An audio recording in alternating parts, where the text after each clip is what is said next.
The PSVR2 has finally arrived. Will it take us into the next dimension, or will it leave us floundering on the floor in agony? Let's talk about it.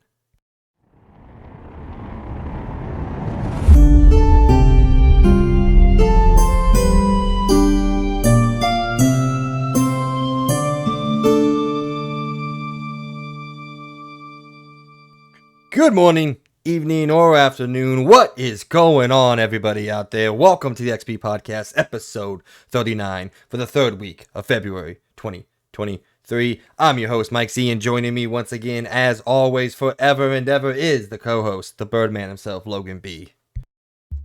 What is up, everybody?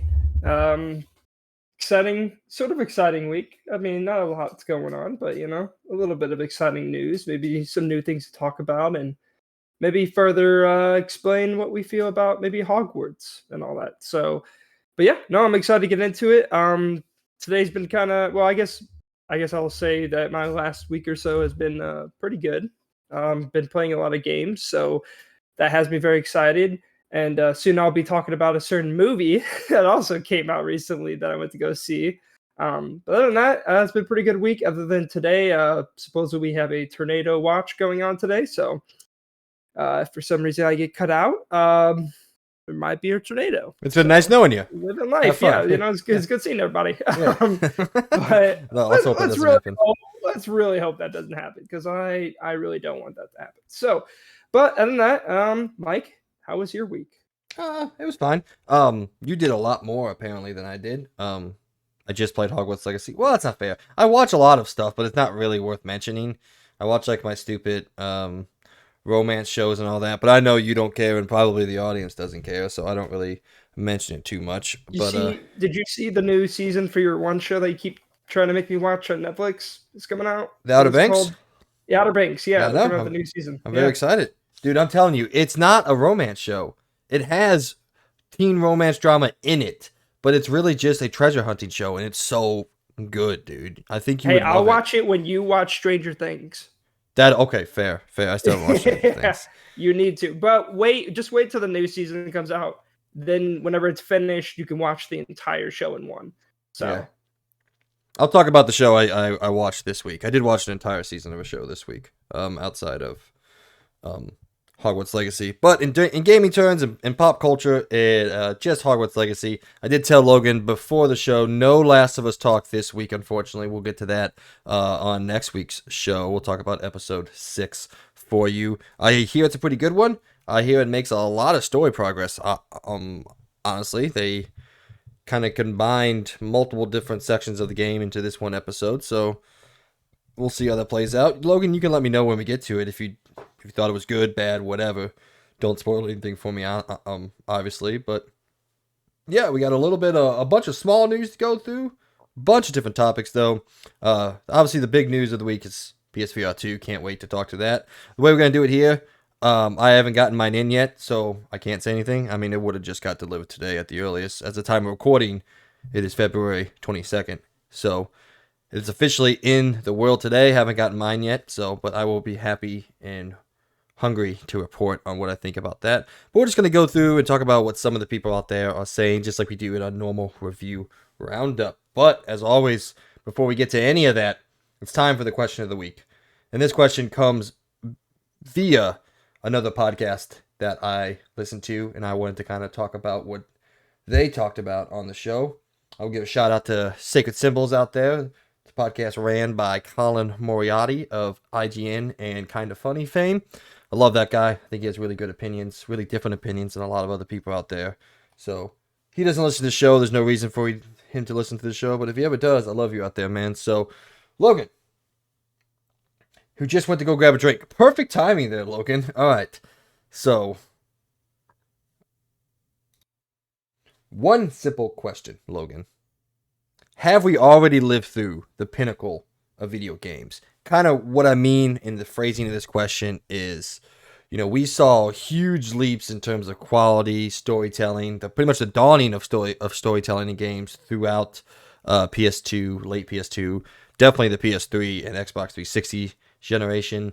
And then the argument put forth is the pinnacle was a PS4 and the Xbox One generation, the pinnacle of what video games can be in terms of a medium, and now we're just kind of living on not exactly the downtrend. Like, I still think there's a bunch of great games out there. There's things about the industry I don't like, but we're living kind of like on a stationary plane.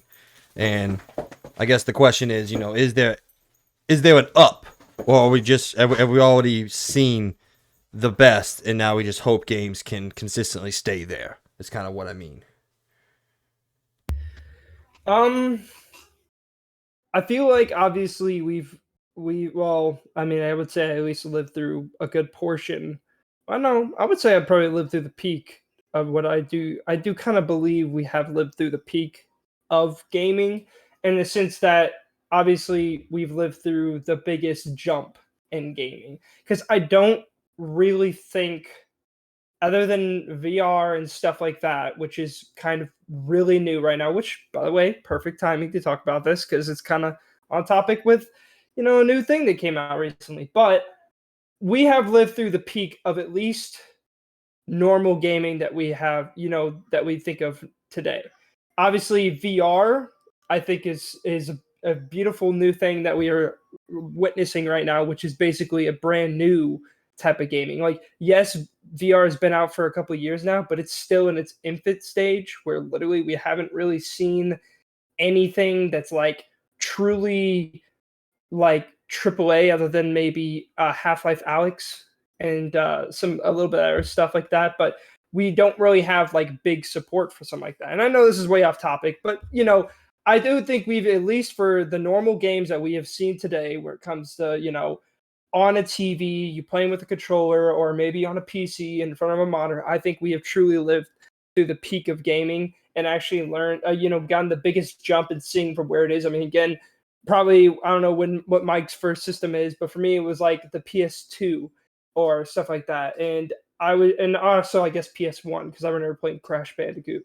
But it was just like, it's really wild to think back to those games and see what we see now on like how games have changed, especially as you said, as a medium. It's completely different now. Video games used to just be, just little small fun little games. Stories weren't really much of anything, in my opinion.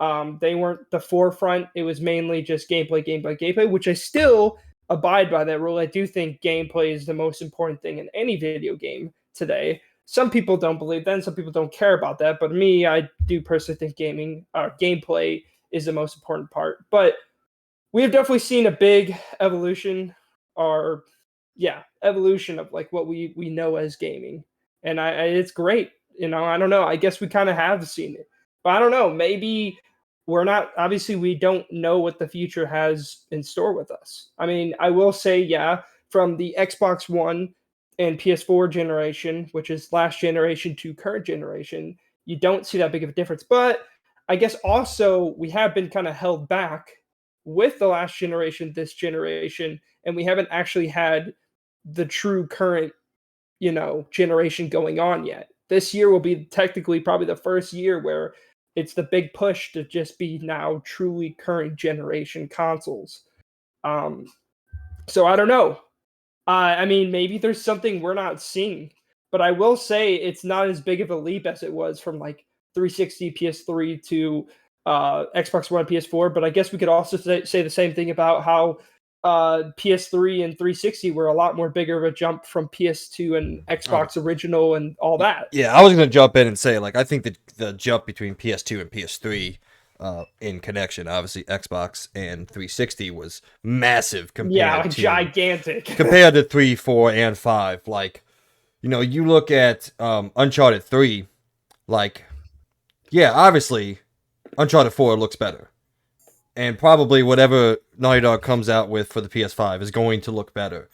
But you can see the natural progression of how it got there. When we went from PS2 to PS3, that was kind of like that wasn't the beginning of my gaming. You asked the question of, what was my first console? My first console was an NES, and then I went straight into PlayStation after that, and I've been a little PlayStation pony ever since. So, hey, I'm proud to admit it. I don't even give a shit. That's fair. That's fair. But so I was there when 16-bit was still a thing, I guess technically it's a thing again. So old becomes new, as always.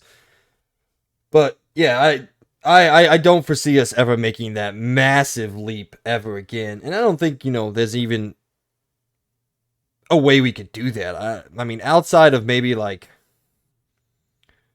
augmented reality projection, like, we have these consoles in an empty room in our house that just projects the thing, and we have a movable floor that we're now like, it's like a VR and video games come together, like general. So like in the Elder Scrolls 8 in 2074, by the time it comes out, probably we're just actually walking around this world in this motion floor in this blank room that projects everything around us. So that would be the only thing I can see. So like I said, like short of having a room that projects the space around us, I mean that would probably be the only thing I think that video games could go higher than what they are. So I have to agree, I do think we've seen the pinnacles of what video games can be, at least in their current format.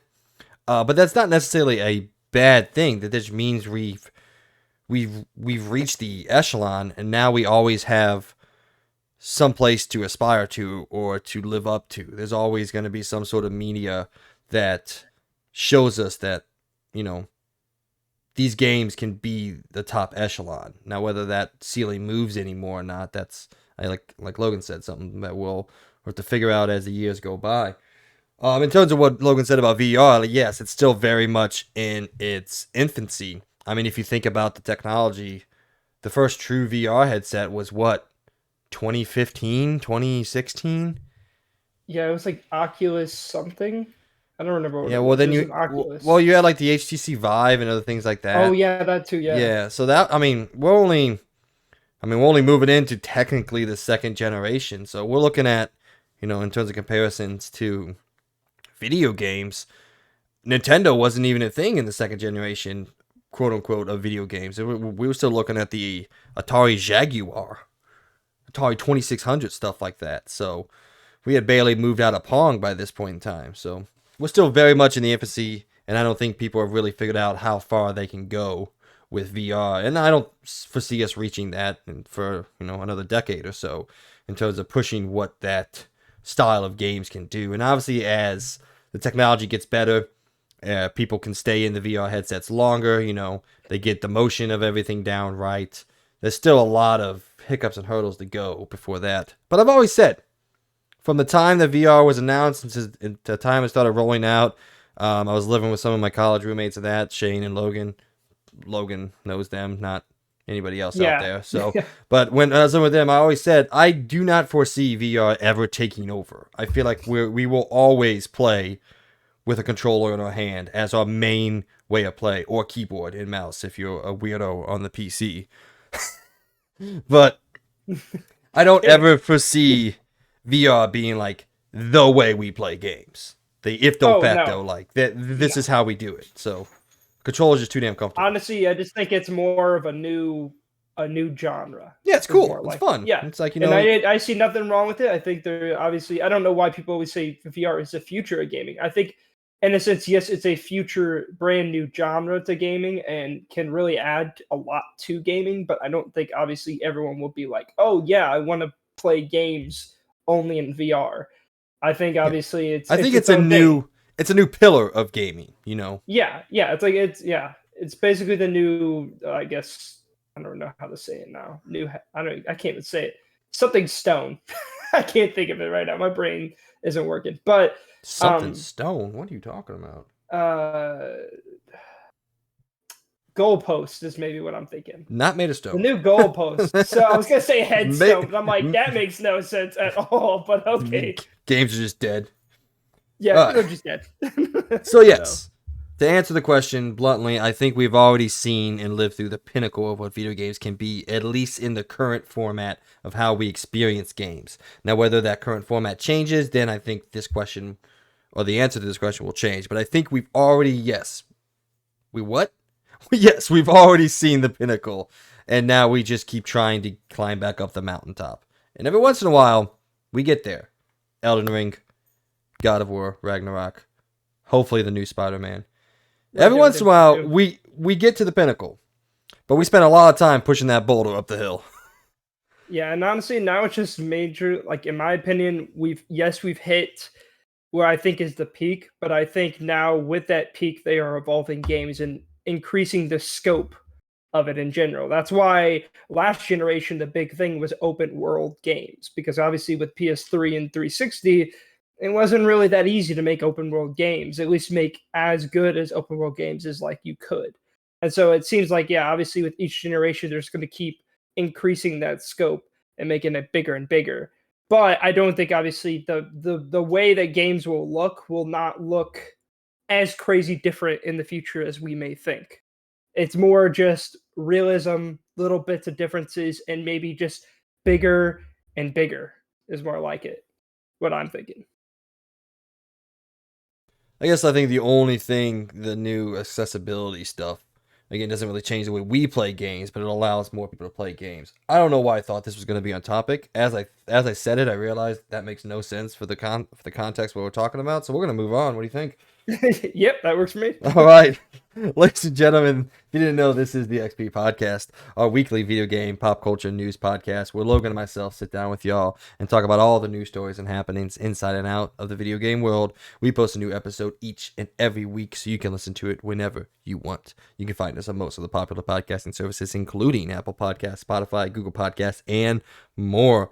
If you enjoy what we're doing here on the XP Podcast, please go over to our Patreon and give us some support where you get to be a part of our weekly discussions and give us your opinions on everything we talk about and everything we don't. You'll also be able to find all of our uploads there, along with any exclusive episodes we may post. Links for that, as always, are in the description down below, or you can simply go to patreon.com and search Experience Point, spelled capital X, capital P, ERIENCEPOINT. However, if you don't have any money to send our way, don't worry, we still love and appreciate you for listening to us and being a part of us, hopefully a growing community. Awesome. You can also go over to our YouTube channel where you can get this show and all of our shows in video format. If you do, please don't forget to give us a like, share, subscribe, and hit that notification icon so you can be aware of everything we post when we decide to post it. New episode reminders for you. Episode 38 went live last week. It's where Logan and I talked through our initial impressions of Hogwarts Legacy. We both played around 15 hours. Now, we are both around the 40-hour mark. I am over. He's a little under, but that's because he's playing another game as well. So, you get a much more detailed opinion on what we have to think this week. And, no spoiler here, my opinion may have altered slightly.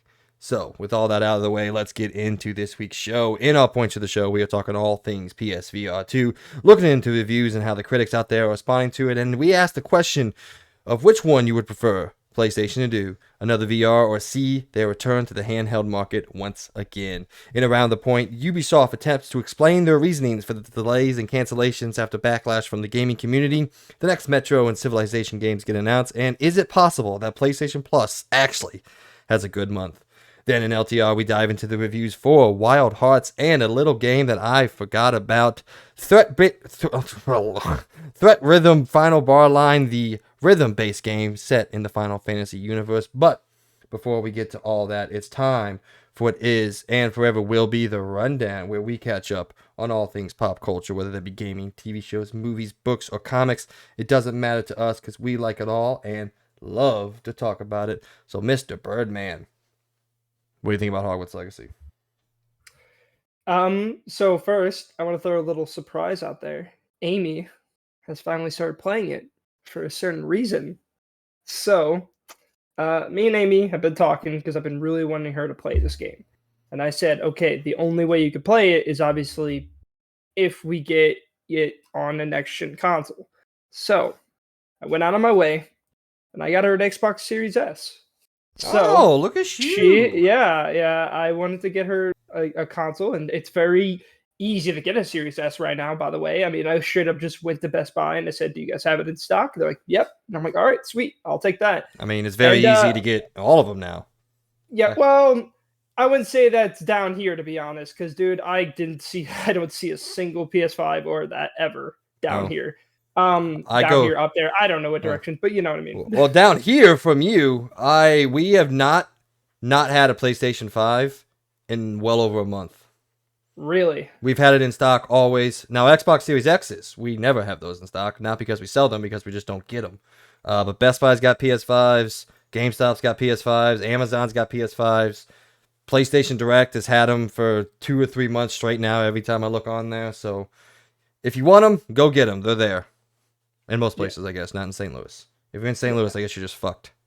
Yeah, basically. But yeah, no, yeah, I got a Series S for her, and honestly, pretty impressed, dude. I was like, I got it for her. We unboxed it and everything. I wanted to see how little this damn thing was, dude. This thing is tiny. Like, I'm just baffled because again, I gave Amy my Xbox One X before this, and I thought that was really small by itself. I mean, that thing was smaller than all the Xbox Ones, and it was the most powerful Xbox One. And so seeing the Series S come out and her opening it and putting it up, I'm like, dude, this thing's really, really small. Like, insane. Like, I'm kind of baffled by how tiny this thing is. But it's yeah, no, she's been playing it. She said when I got home, she's been playing it for what, 15? No, I think she said 12 to 13. So whatever. 12 to 13 hours. Obviously she's loving it so far. She's really into it. She's been very excited about it. And I'm just impressed on the performance of the game. Like, it looks really, really good on a Series S. I'm really kind of impressed by it. I know technically this game's a last gen game, but it's just very impressive looking. And I was just kind of like, wow, this little system can actually do really good job at with these games and everything. But other than that surprise news, how do I feel about it? I'm absolutely loving it. Ever since the first time I started playing it, I already was enjoying myself. I know you were more down on it, but me, I was still enjoying it. I found it to be very enjoyable. And now at the 38-hour mark, I'm really, really loving this game. I find it to be really, really fun. I think the more and more you play and the more the world opens up and the more spells you get and the more mounts and ways to traverse this world is far more interesting, which I know one thing I'm sure you're more happy about, Mike, where you don't have to just fly everywhere, Mike. Now you can actually ride your mount, which I'm sure you're very happy about. But it's yeah, I mean, I've been loving it. I've been doing a ton of side stuff in this game, doing a lot of collecting, which in a lot of games I don't really care about collecting things, but in this game it's really addicting and it's actually really fun, which is really weird for me because I don't like collecting things in almost any video game ever. So that's big props to this game. But yeah, I've been really addicted to this game. I've been really loving it. I can't wait to keep playing it. I still haven't gotten to this section that people keep saying is like makes a big difference yet because I've kind of been really taking my time with the story. I've been doing a lot more side quests and just collecting things and trying to get all my stuff leveled up. Like, I maxed out my lock ability. I'm pretty much let's see, I'm close. I'm getting pretty close to hopefully maxing out my broom at some point. So I've been working on that. And yeah, no, it's just I'm really having a lot of fun in the combat. Obviously, the more you play this game, in my opinion, I think it's very satisfying. Um, yeah, I don't know. And obviously, I know there's a problem right now where a lot of people have this issue where they're saying there's not a lot of enemy variety, which is kind of fair, yeah. But I think the gameplay and the combat is satisfying enough to not hinder that, in my opinion. I find it to be very fun and enjoyable and also pretty challenging. Like, I'm playing on normal and it can get pretty challenging sometimes. You can get hit with like 2 times and die sometimes by certain enemies. So it's great. I don't feel like it's ever been too easy on my part. I mean, I haven't really died that much. I've only died twice, and the first time was because of a glitch where I fell through the map, which I gotta send you that video, Mike, because I recorded it. I just fell through the map. Um, but the second time was because of a stealth section. But other than that, yeah, I mean, I don't know if I really want to go too deep into this because I kind of want to save some of these points for the review. But I want to say overall, what I've been feeling is I've been really enjoying it. I've been kind of addicted to this game. What about you? I mean, yeah, so my criticisms of it last week, or whenever we recorded, it was around last week, was I was fairly disappointed by how not rudimentary, that's a very negative terminology, but how what you drinking on? Hey, What you by the way, drinking on? little shout out here. Amy here picked me up a new Monster Energy flavor. It's what is it called? I don't know. Ultra Strawberry Dreams. Ooh, Yeah, sounds okay. I'm not a big fan of I'm not a big fan of strawberry drinks, but you that's fair. enjoy That's that. fair. So yeah, Peyton got the new Dr. Pepper flavor, the strawberry and cream, and it's fucking awful. No, that sounds awful. I don't even like cream soda or strawberry flavored soda, so it's definitely not a drink that I would ever go out and buy. But she wanted to try it, and she doesn't like it either. So, but anyway, so my opinions. While the score that I have sitting in my head hasn't really altered too much, I have settled in significantly more to this game and what it is. Like I said, my criticisms last week were I was a little let down by how samey it was to other open world games out there outside of obviously the visuals and the coat of paint of being in Hogwarts and all that. And while that hasn't changed, like I told you, I needed to settle into what this game was. And once I did, I play it all the time now. Like I said, I'm 41 hours in. I'm doing a lot of the stuff. Like I pay attention to our trophy stuff, and we're pretty much neck and neck with a lot of the percentages. Although I have done a lot more of the B stuff than you have. I'm almost completely done. I've almost caught every single one and bred every single one. That's more because of trophy stuff that I want to do, and also it's just fun to do. But I mean, you have 64% of the side quest done. I got 63.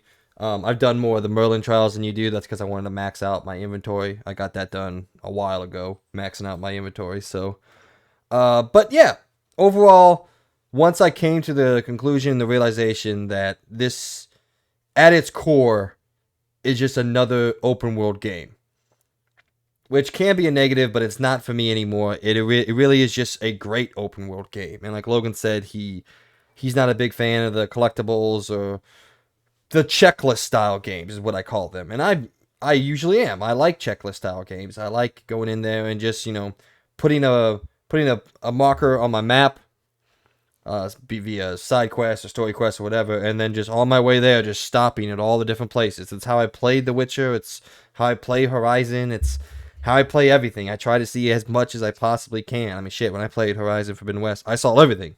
I did almost every single quest, did everything, because you have to do that for the platinum. So, and I'm doing the same thing with this one. And I really am very, very much enjoying it.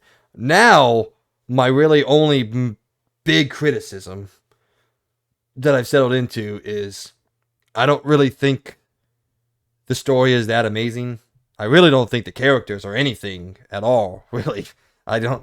If there's people out there that are like, oh, Sebastian is like the best character, the best side character in a game in the past decade or whatever, and he's got an amazing. I was like, really? I don't think so. I think it's kind of. I honestly don't give a shit about Sebastian. I care way more about the other two main side quests in your quote unquote companions. But I just don't think the interactivity is enough. Like, I just don't think you can interact with the world, especially the School of Hogwarts, in a way that I would have wanted to going into this game. And we talked about that a little bit last week of the interaction could have been so much cooler. You could have gone to class, at free will, you could have gone in and done these different things when you want to, talk to the different characters around Hogwarts when you want to. And you can only really do that when the game asks you to. And now that Logan and I have both gotten all the spells unlocked, the game hasn't asked me to go back to a class once. So, I don't know, man. It is a really, really great video game. I don't want to take anything away from this. It is a absolutely fantastically great video game. But it's just, I feel like it could have been so much more. And I wanted it to be so much more. And it's just not. And again, that's a negative on my end. It doesn't have to be a negative for anybody else. But for me, it's just a slight negative, What do you think? No, I mean that's fair. I do wish that's a one thing I think that's honestly my biggest gripe because I do honestly like a lot of the at least the side characters. I find them to be pretty interesting. Do I think they're the best side characters in gaming history? Maybe a lot of these people that are saying that it's probably like one of the short few games they played. And a lot of people that play this game no mean to offend anyone. There are a lot more casual people playing this game right now. Yeah, So like that's something and it's actually Peyton fine. and I I'm not talked about. judging people. Yeah, no. Like, I'm not judging. Like, I'm just saying, like, you probably haven't played that many video games to see a lot more side characters. But again, that also is a very subjective opinion. Oh, So massively there's no way subjective. to really. So I would say that's, yeah. So I think it's up to anyone else what they think. But I do think they are good side characters. I do find their stories to be interesting and their backstories and stuff. I actually listen to their stuff and want to learn more. Especially a lot of the professors, I actually find them to be very interesting. Cough cough, even that herbology teacher. Hey yo, but What do you mean, cough, cough? She's the best character ever. Doesn't hurt that she's not yeah, unattractive. I love the TikToks out yeah, there of people like running back to her biology class. Oh, it's so good. I love the discourse around this game. It feels like, again, we're not political on this podcast. We don't ever try to get in deep to the political podcast. But it feels like the gamers won in this one. And for me, oh yeah, that's nice. That's all I'm going to say about that. yeah. But I do just kind of, yeah, wish that there was, maybe in my opinion, we talk about this a lot in some other games, but I think one of my probably biggest gripes with this game, and this kind of goes back to an episode where we talk about what makes an open world game great. And in my opinion, one thing that I really love about open world games that do it correctly is that the world doesn't evolve around you.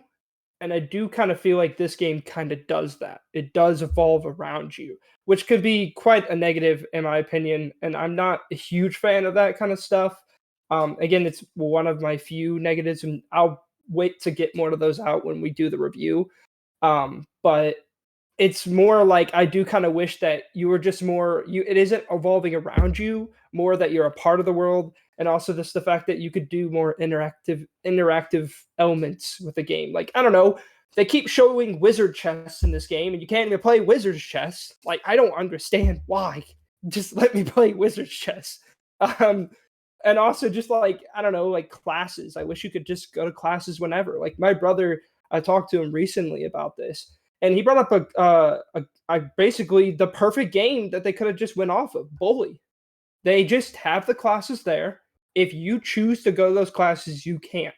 And if you do that, like in the Bully games, the more you go to classes, the more bonuses or benefits you get in the game. And it kind of does it both ways. So, like, if you choose to not go to classes, maybe you don't care about that. Maybe you want to stick to the story and the side quests and all that. Brilliant. You could go do that. But if you do want to go to classes, you can go to classes and get bonus stuff from it, and also just feel more ingrained into this whole student role that you play in this game. And I really wish that you could do that. I do really wish that. I hope, and I already know I'm about 99% sure they're making another game. I really hope if they are going to go for the student role again, my voice is going crazy right now. Um, I hope that they let you kind of do that. I don't know. Just like, it doesn't need to be a simulator. You don't need to be like, oh, you got to go eat food. You got to drink water at this time. Like, I'm not asking for that. I just want to be more evolved in the world. I mean, as I said also in our top 10 episode, I'm just throwing back with a lot of episodes. My favorite game of all time is Red Dead Redemption 2. And there's a good reason for that.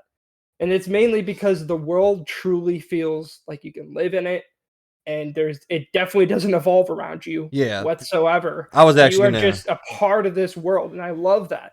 And so that's one thing I hope they get better. And I know this is their first game, so I can't really hate them on it, but I am still going to give them negative points. I don't want everybody to think I'm being overly positive. I think this game is great. I love it, but it definitely has its problems, and I'm going to save a lot of those negatives for our review because I kind of don't want to get them out here and have to regurgitate what I've already said many times over. So I will probably save a lot of those negatives for then. But yeah, no, I mean, I do think it's a great game. I've been really enjoying it. Clearly, if I didn't like it, I wouldn't be playing it for 38 hours. So trust me, I love this game. Amy clearly loves it, but she's also a super huge Harry Potter fan, but that doesn't even matter. Like, I'm not even a big Harry Potter fan. I'm loving this game. So yeah, what did you say? I didn't mean to cut you off, but No, no, I was just as you were kind of making your points, I was coming up with superlatives for you, and you already kind of said it. I was like, yeah, the world in this game feels like it exists solely for you to exist in, instead of you existing in the world, like something like Red Dead or like something like Horizon. With, you know, in Horizon, you are the hero of the story, but there's a whole world and civilization outside of your existence in that, and you can get to be a part of that. It feels like a lot, or it pretty much always feels like the only time the world exists is when you arrive on the scene in this game. And, you know, for an open world game, that does kind of suck. Like, I don't really want to compare this too much to Ubisoft games, but it does feel like the best of the Ubisoft games there are out there. It feels like the best, you know, Assassin's Creed style. So, you know, I do want to throw in one big negative I have with this game right now. hit me with it. And it's actually not because of the game itself, but mainly because of the whole PlayStation exclusivity thing. That side quest is probably one of the best side quests in the game I played so far. And honestly, it's really annoying that it's exclusive only to PlayStation. Like, I'm kind of mad for the people in general on this because it's dumb. Like, it's not just like normally what PlayStation does with, like, I don't know, for example, they did it with Watch Dogs 1, where it's just like a basic side quest that comes with the game. This side quest is easily one of the most creative and interesting side quests I played in the game, the most memorable side quest I've had in the game, and it's exclusive to PlayStation. And I find that to be very annoying, in my opinion, because it's like you take out literally a piece of the game that probably a lot of people are going to miss out on. And I don't think it's just one of those side quests. It's actually a very good side quest. And it's very kind of annoying that it's only on PlayStation. I don't know if you played it yet, but it's very good. I was just looking up, and you have to finish the main quest line, Fire and Vice, which is the one I'm actually on right now. I haven't done that one, so I'll probably do that tonight, honestly, because my goal is to have this game done by Saturday at least, because I'm off like the next 4 days from work, so I have a bunch of time. And Octopath Traveler comes out Friday, so I want to dive into that. Scoring well. Yeah, scoring very well. Very excited. Yeah. Scoring perfectly, actually, for you and I. We both got bullseyes on it. Yeah, hell yeah. We both predicted 86, nailed it so far. So yeah, I'm very excited to jump in and check out more old school JRPG games. I love those games, but yeah, no. So I was just looking it up. I kind of spoiled it for myself because it tells you exactly what you get with it, which was a little annoying, but whatever. I guess I'll just go do it. Literally, that's the first line. How to do this? I'm like, oh, well, you could have buried the lead on that one for me, but whatever. I know, right? Yeah, so I'm getting ready to get it. So, because you were saying, I was like, fuck, I haven't even ran into it. I don't even know what it is. So, but yeah, it's good.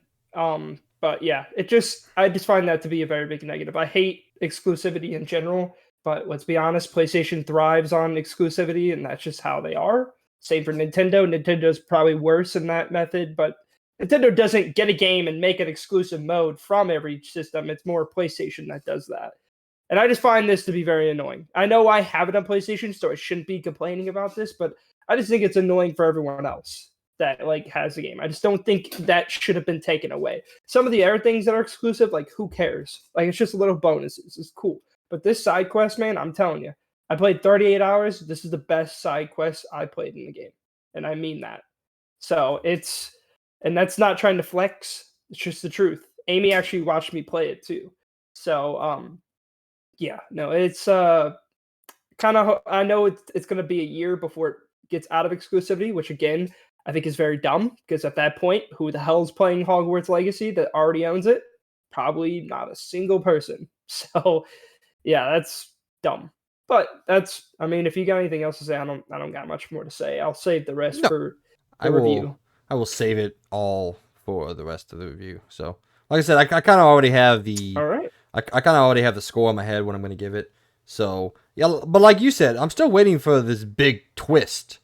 And yeah, everyone says there's a twist, but I have not gotten to it. And you're 41 hours, but I guess you're a little bit behind on main quest because I'm already ahead of you clearly because you haven't done the Fire and Vice and I have. In the whole challenge thing where it lets you know do X amount of main story quest, I'm at 9 of 14 of the final thing.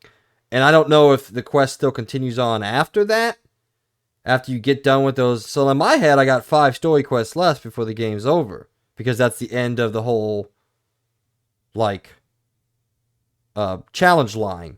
You know what I'm saying? Yeah. And it could very well continue on afterwards because a lot of them do. By the way, can we just say it's dumb that there are so many Merlin trials in there when you only need 51 to upgrade your inventory fully, but there's 95 trials in there? Why? It's kind of like That's just a trophy Breath of the grind. Wild. Yeah, it's basically the Breath of the Wild thing with the whole collecting the Korok Korok seeds. seeds. Yeah, And you just get a golden poop at the end of it. Spoiler that's alert. pretty much exactly. Are you serious? Oh, yeah. You didn't know that? Yeah. What you get for collecting all the Korok seeds in the Breath of the Wild is you get a golden poop. Wow. It's the biggest. It's annoying. honestly, it's the biggest fuck you to gamers of all time. I don't know if I like it or hate it. I have no clue. It's been 6 years since that game came out, and I still don't know if I like it. I never did it. I just know what it is. So, all right, let's run through what else you got because I'm done with my week. Unless you want to hear me talk about "Tell Me Lies," a erotic TV show. No, God. It was okay. It was fine. It was whatever. That's it. That's me saying. All right, what do you got, man? Because there's one thing I actually have questions with you on. So I started Atomic Heart just yesterday because it just came out yesterday. And I played for maybe 2 to 3 hours. I will say this game is insanely graphically impressive. It is insanely beautiful. And I truly mean that is wow. Like you just play the beginning and get a little bit more into the game, and it's just like it's very beautiful. Why is my computer doing this? But I haven't really gotten much into the gameplay yet. I've gotten a little bit into it. I don't feel like I've really gotten into it yet. Like I've slowly been getting some stuff. I've gotten some weapons. I'm not gonna lie, I don't really care for the gun you get at the beginning, which is the shotgun, which is weird for this type of game. Usually the shotgun's like, wow, super cool.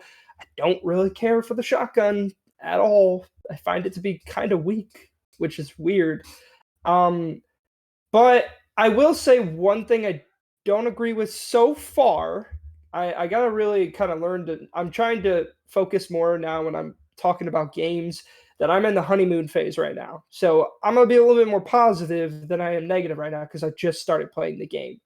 Um, but so far, I don't know why I've been seeing posts where people like Atomic Heart takes the king for being the worst dialogue so far in this year, and they're saying it's worse than Forspoken. And I'm like, here's the thing: I played 2 to 3 hours, and I've watched the first 2 to 3 hours of Forspoken, and I gotta say, Forspoken has still by far the most shitty dialogue in gaming. So I don't know where people think Atomic Heart is anywhere close to what Forspoken is with dialogue.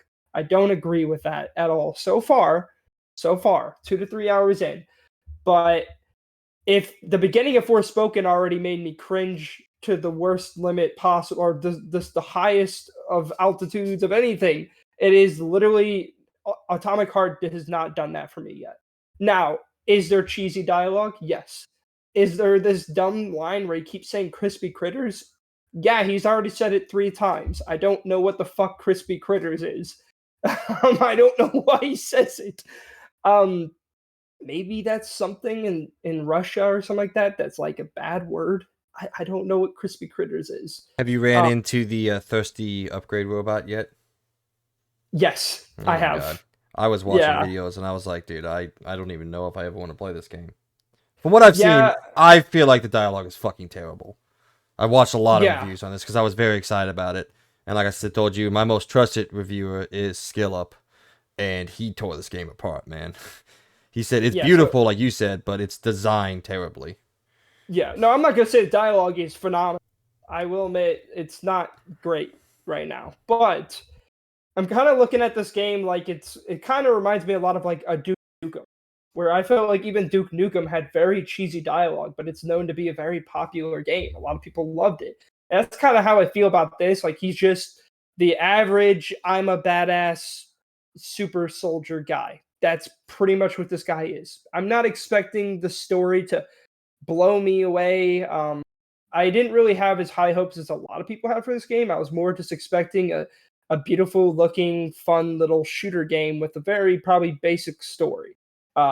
And maybe throw out some interesting premises, kind of like Wolfenstein, you know? Like I didn't think Wolfenstein's story was really fucking great either. I thought Wolfenstein's story was very average, but it was a fun game. with awesome combat. Which I will admit, so far, with the weapons I've gotten from Atomic Heart, combat has been kind of meh, because it's just like they give you an axe at the beginning, and I'm not gonna lie, it's not very useful.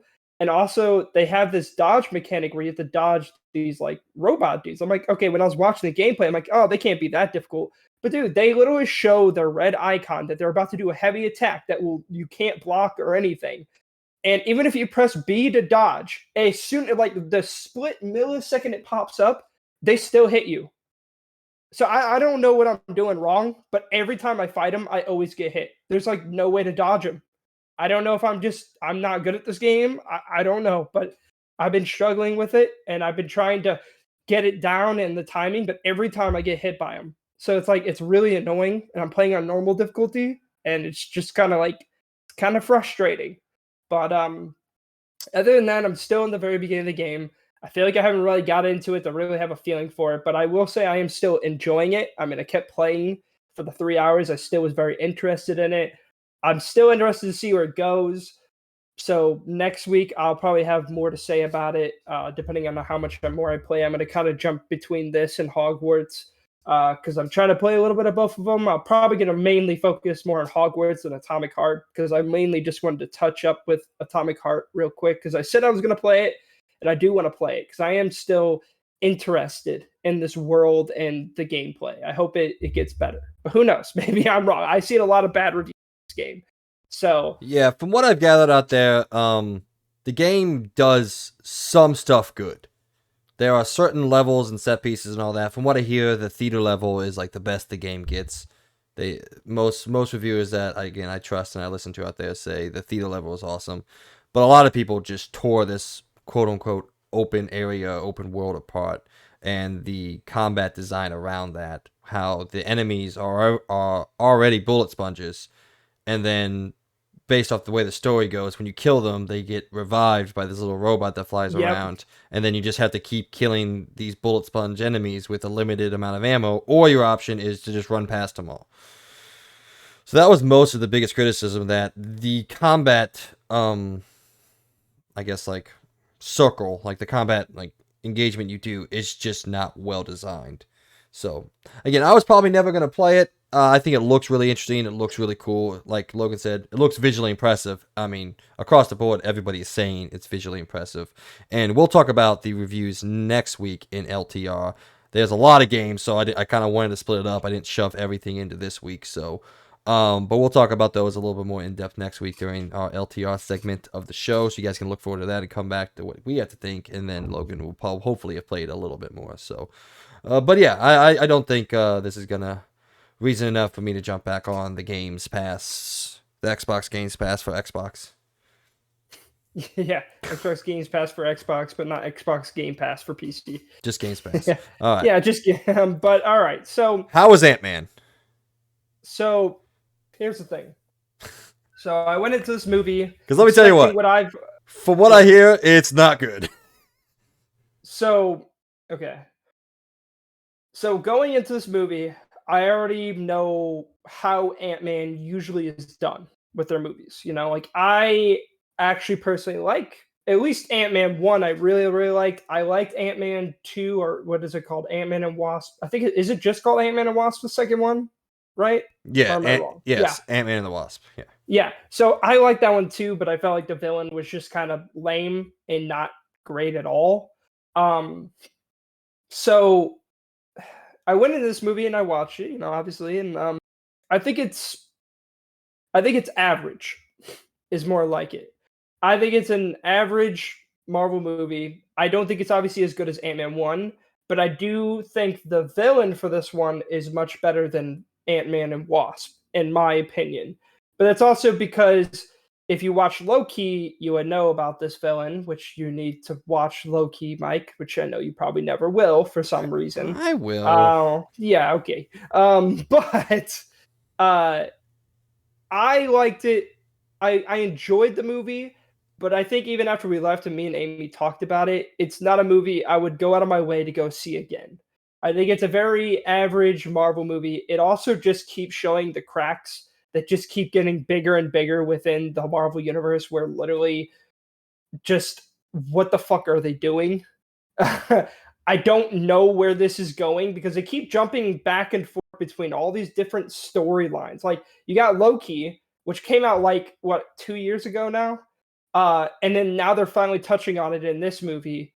But then they have a whole other storyline with all these other different people, and nothing's connecting, and there's no direction. And I'm not going to go into the whole tangent with Marvel Universe right now, but I just want to say it shows even more how much they do not know where they want to take this universe at all.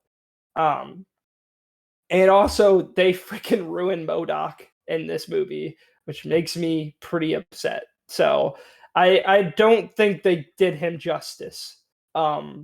Which, I mean, he already was a really weird and kind of funny and quirky villain, but they didn't really do much for him in this movie. Which, if you watch the trailers, you already know he exists. This isn't a spoiler. Just saying. You already know MODOK is in this movie. He shows up in the trailer. But yeah, no, it's an average movie. I found it to be enjoyable at times. I found some of the comedy to hit. I do admit that some of the CGI wasn't great, but for some reason, I don't know if they changed the CGI in MODOK from the trailer, but I didn't think it was as bad as I kept hearing it was going to be. It wasn't fantastic, but it wasn't like as bad as I was expecting it to be. It wasn't Doctor Strange multiverse of madness bad, where he had that third eye. That was just bad. That was not like sort of bad. That was just really, really bad. I feel like MODOK didn't look that bad compared to that, but altogether, very average. Like I'd probably give it maybe a 6 out of 10, maybe. Whoa! We score movies here out of 5. Let's not get sorry, out of preposterous 5. here. Okay, 2.5. Well, no, I would say 3 out of 5. There you go. For information out there for people who want to know, some people care about this. The critical scores of both Rotten Tomatoes and Metacritic are sitting at a 48. The critical consensus on Rotten Tomatoes is Ant-Man and the Wasp: Quantumania mostly lacks the spark of fun that elevates earlier adventures, but Jonathan Majors' Kong is a thrilling villain posed to alter the course of the MCU, which is good to hear because he's literally the villain of the MCU now. So that's good. But I did want to point out, while you were talking, I was reading some of the reviews, and there's this lady named Kate Erbland on IndieWire. I think her review sums up not just my opinion on this movie, because I've never seen it, but my opinion on the MCU. She says, maybe the pictures should get small again. It might be the only way to save an MCU that seems dangerously close to getting too big to do anything but fail. And I think that personifies, honestly, my thought of the MCU as a whole right now as we sit in 2023 at the beginning of Phase 5. I totally agree with that because it feels like after Endgame, all they've done is just spew out new stories, new characters, new this, new that. At the beginning, it seemed like they had a direction they wanted to go, but then where is it going now? I don't know. I don't see any connections. And when I do finally see a connection, it's like 5 movies later. It's like, I just don't get it. Like, when is the Eternals connection going to come in? Loki's connection finally did something for the universe by now after like 2 years. Like, it just seems like nothing connects at all. And it's just super annoying. And it honestly, this movie just shows how bad the universe is even more bad than it already is. Yeah, I don't know if it's a 4 out of 10 kind of bad movie. I do think it is an average movie. I don't think it does anything super wild and crazy. But I do think if you didn't like any of the other Ant-Man movies, you're not going to like this one. Just saying. It's not going to change your opinion at all about Ant-Man. I like the Ant-Man movies because I just find them, I already knew him as a character to be funny, but it seems like, and that's why it probably didn't bother me as much, all the comedy in this movie, because other characters like Thor, that once used to be a lot more of a serious person, is now more the joke. Like, I get Guardians of the Galaxy and Ant-Man. Those are the ones that are usually funny. They do funny, but they also do... Guardians of the Galaxy does a better job of balancing that, in my opinion. But now it seems like everyone is just funny. everyone has to joke around.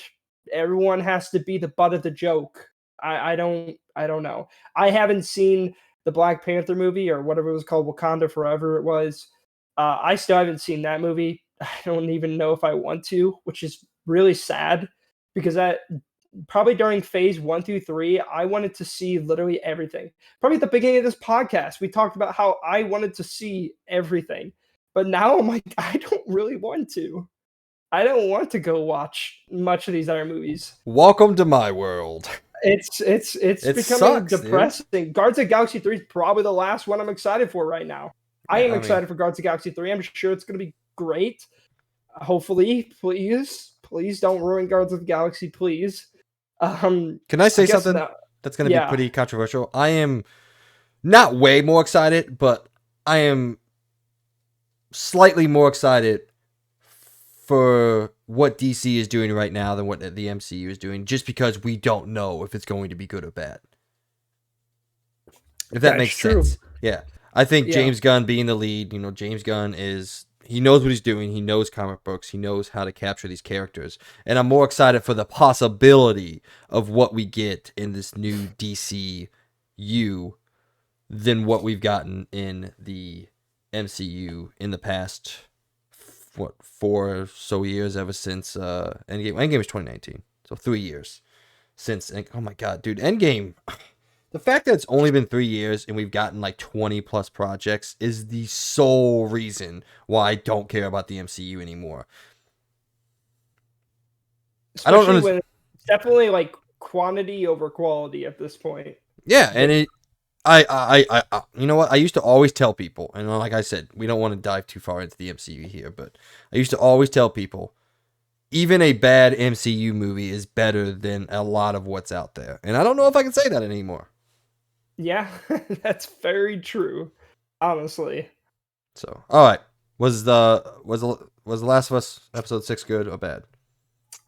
It was good, and I honestly think you'll like it. And also just want to throw in that I like the changes for this episode. I think in my opinion, this is one big change that I personally like.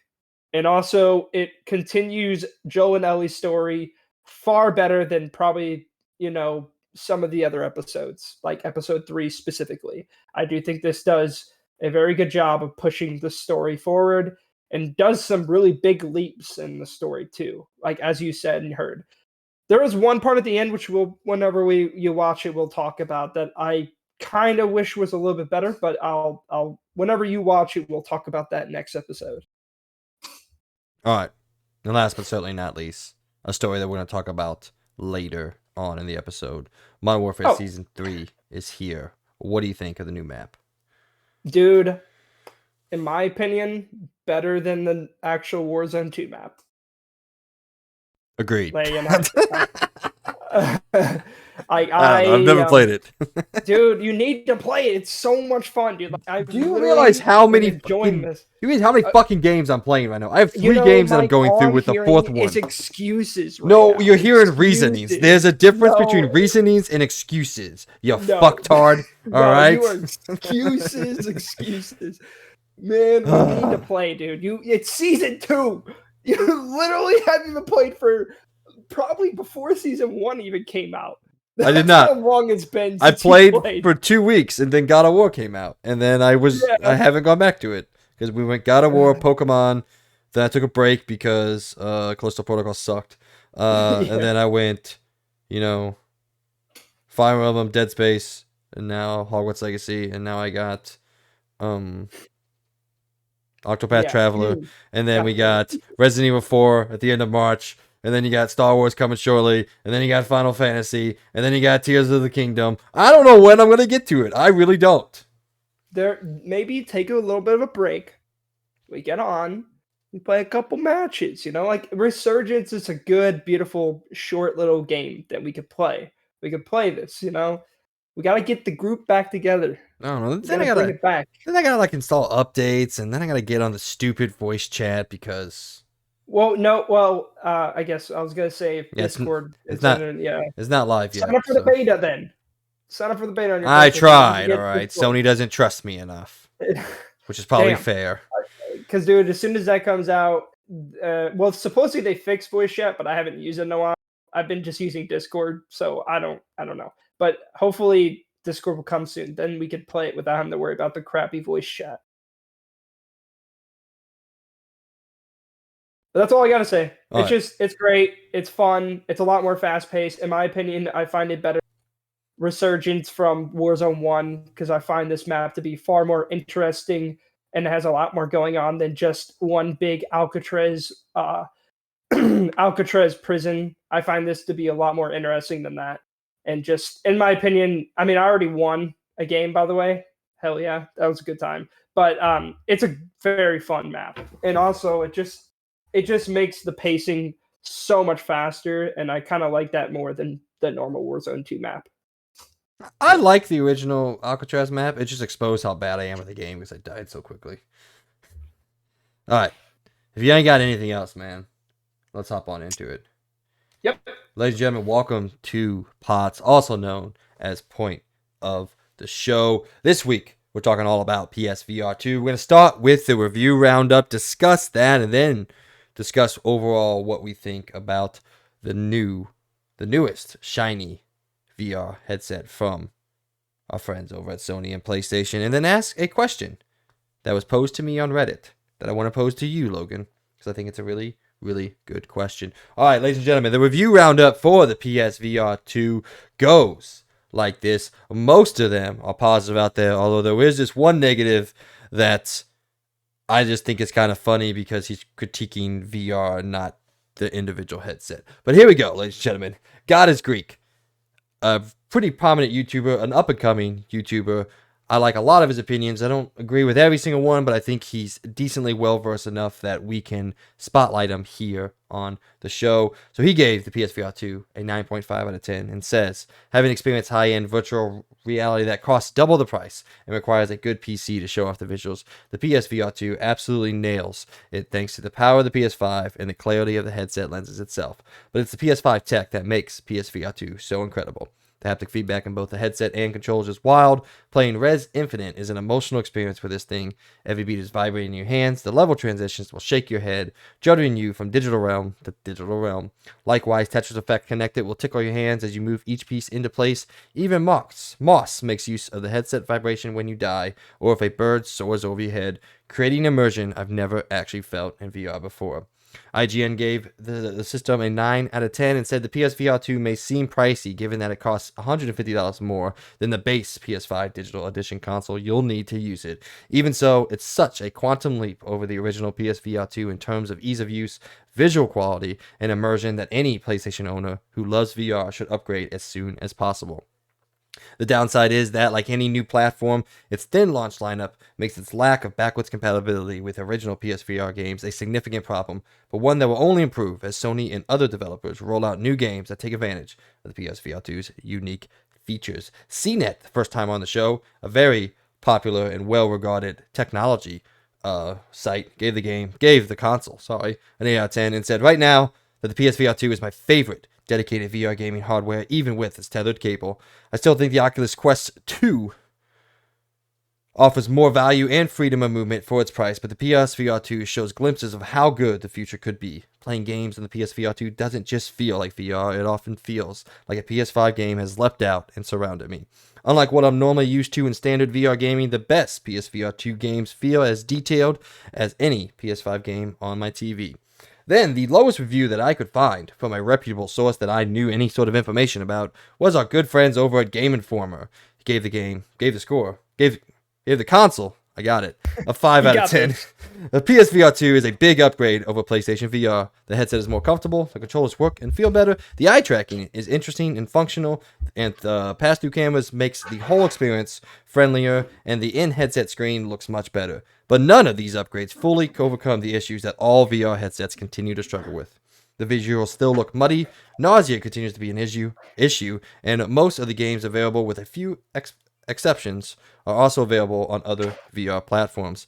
PSVR 2 is a good piece of well-made hardware, but it's not the revelation I was hoping to have for the virtual reality medium. I just want to say, I feel like that last one is a review on VR itself and not the PSVR 2. Just want to throw that out there. But I don't know how much you have yet to say. I know you're not going to get this. I'm going to have it shortly, hopefully.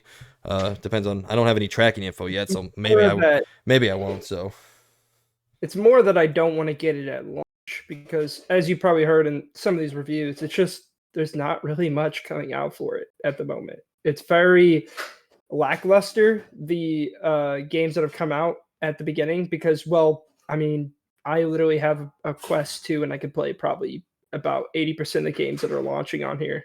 So, and I know it's not the same visuals, it's not the same thing, blah, blah, blah. I know. I'm just saying that, to be honest, if you already own a VR headset and everything, there's literally no reason at the moment to get it. But I do think when they actually start coming out with some good stuff and start releasing some big timers, then maybe it'll be more worth it, in my opinion.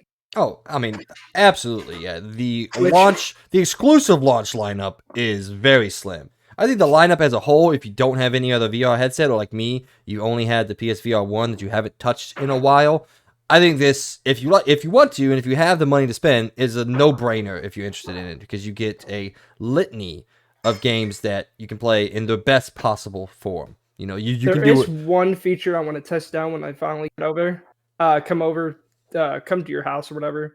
I really want to. This is a really dumb thing. It's not even to do with the VR, but the fact that you could play. So, like, I know in PSVR1, you could play games.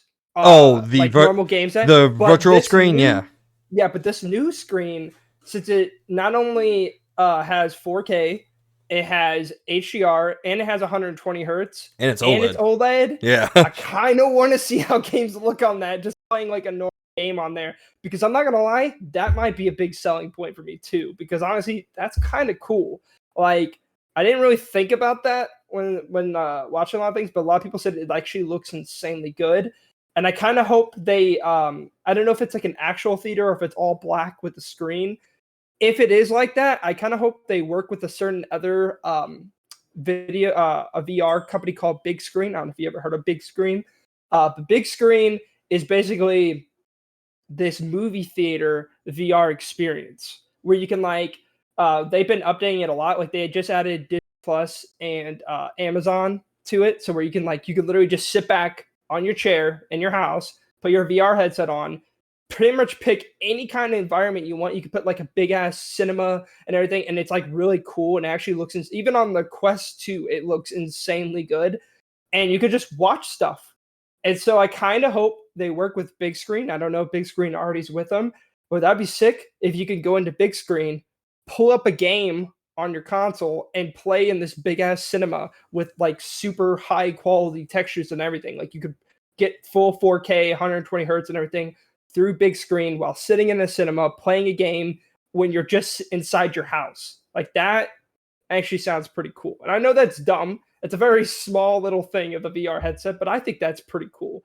It is kind of a selling point, in my opinion. Like, if you don't have a very good TV and you get this, then you could literally just straight up play games on your VR headset. And that's pretty impressive, in my opinion. I didn't really think about that either, but yeah. Yeah, when I found about that, it was less about playing games on it, because my TV is very nice that I play games on. But I was more excited to, involve myself in a movie experience, because you know me out there. Our audience doesn't know me as much, but I think they know me a little bit. I love and I cherish the theater experience, and I hold it up as the single greatest way to see any movie. And it can change the way you feel about certain movies. And I totally agree with that. Yeah, there's multiple experiences that I will remember for my entire life, going to the theater and being a part of that experience. And if I can get that sort of absorbment in my home, at my house, where I don't have any distractions and I'm just absorbed in this theater, like, I don't get the crowd, obviously. That would actually be really cool. A simulated crowd. With Big Screen, you can literally do that. Like a simulated crowd. Like, they cheer for like certain moments. I'm going in like that's like impossible to program, but it'd be really cool. So I'm really excited about that. I'm overall just hugely excited about this. I can't wait. It seems like the spec sheet that they showed off actually comes through in the tech. It seems like a quantum leap over, especially the first VR and some of the other ones out there. I don't know if I fully agree with God is a Geek that, it beats out things that cost $2,000. I don't know if that's true. I've never experienced a $2,000 VR headset.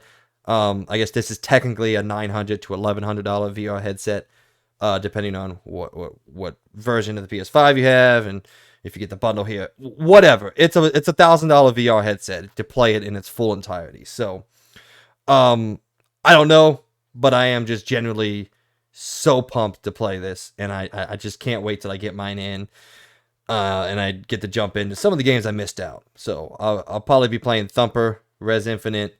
I might even check out the new Star Wars game, because I saw great reviews, and apparently this is like a collection of everything, because the DLC is way better than the original game, apparently. Yes. So yeah. I'm actually really excited to check that out, but I'm also just generally excited about Horizon. So yeah. Yeah, see, I've seen a lot of stuff about that game, and I gotta admit, I was pretty much right. It just looks like, a basic, fun little tech demo experience, basically. It's a lot of climbing, a lot of doing puzzles, and a very small amount of actually fighting dinosaurs. Or, sorry, the machines. So, yeah, I don't know if I would. That's where I'm like. I don't know if I would classify a fun experience. I don't know if I would classify a 7-hour game as a tech demo. Like some of the stuff, like Spider-Man, that is a 45-minute experience. That's a tech demo. I don't know if 7 hours is a tech demo. There was a Spider-Man game on PSVR1 that you could jump into, and it gave you the and like the Batman thing too. That weird Batman VR. Yeah. But no, I mean, it's just more like, I don't know. It's still disappointing, but it's also supposedly not even made from the same studio. It's made from a different studio that uses an entirely different engine. I didn't know that, but they use Unreal Engine 4. Firespike made it. Because I watched Digital Foundry on this, but it's just like, it's basically what I was expecting. A lot of people were really blowing it out of the water, like, oh, it's going to be the full experience in VR. Like, you're going to be able to explore open worlds and all this cool stuff. I'm like, no, you won't. It's going to be a very linear experience where it's like you climb mountains. I didn't know about the whole puzzle thing, and I didn't know how much of the fighting there was going to be, but supposedly it's a lot of just climbing and puzzles and a very small amount of actually fighting machines, which, in my opinion, is extremely disappointing, because like the whole point of playing these games is fighting the machines, not climbing. And well, I guess there is a lot of climbing, but still, it's not the main focus. That's true. So I don't know. It's just weird. I think it's an interesting way. I'm still very excited. Sure it'll be fun, and I'll probably still want to try it whenever I come over. I want to see it. So I'm just waiting for Beat Saber. Hopefully we get a full. Hopefully we get a fully unlocked version of Beat Saber, and not the crap that was on PSVR1. Hopefully we get the full accessibility of a shit ton of songs. You can put it in there and it can process it and do all that. Because that was the big problem with Beat Saber on the original PSVR, is it was only limited to what they put on there. Yeah, you couldn't put in your own stuff or anything like that. So that's kind of how Quest is too, which is pretty annoying. Yeah, because on PC you can just put pretty much. I think you can put pretty much any song in there, and you can. It could recognize it and give you the beats and everything. So, but all right. So those are the reviews. Sorry, go on. What's up?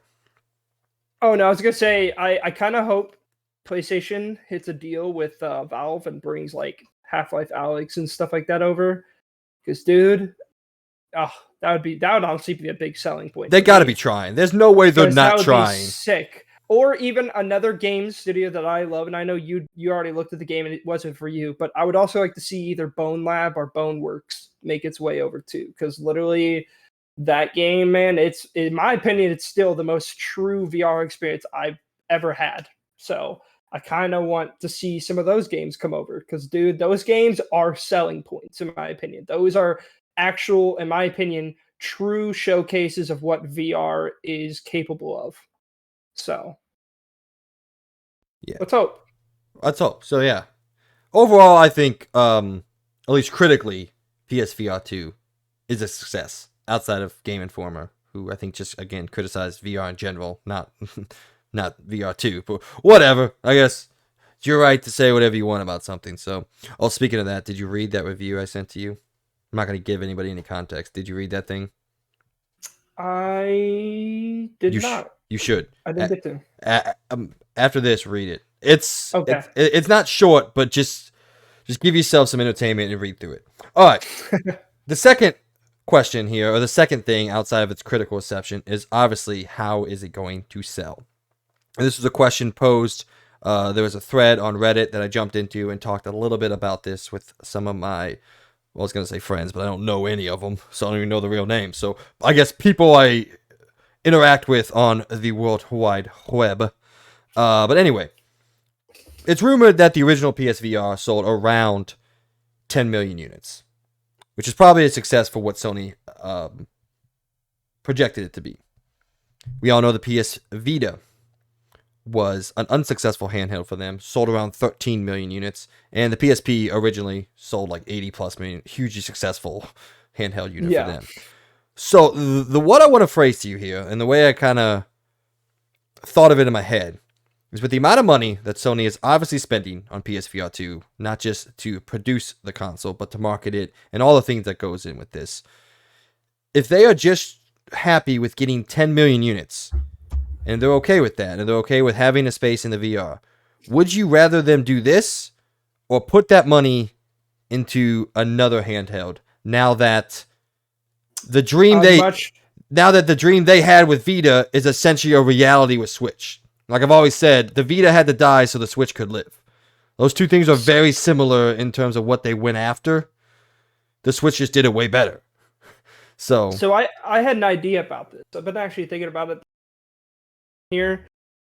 So if they wanted to go and make another PSP, another portable device, what in my opinion would be a smart idea, and this may be really dumb for you, but I kind of been thinking about this. So if they were making a portable device, they could go down the route that Xbox has right now with the Series S, and in a sense, make a PlayStation 5 portable or PlayStation 5S or something like that, which is it's going to be a Wii console, but it could play all of the new exclusive games, and it could be portable and put on your TV.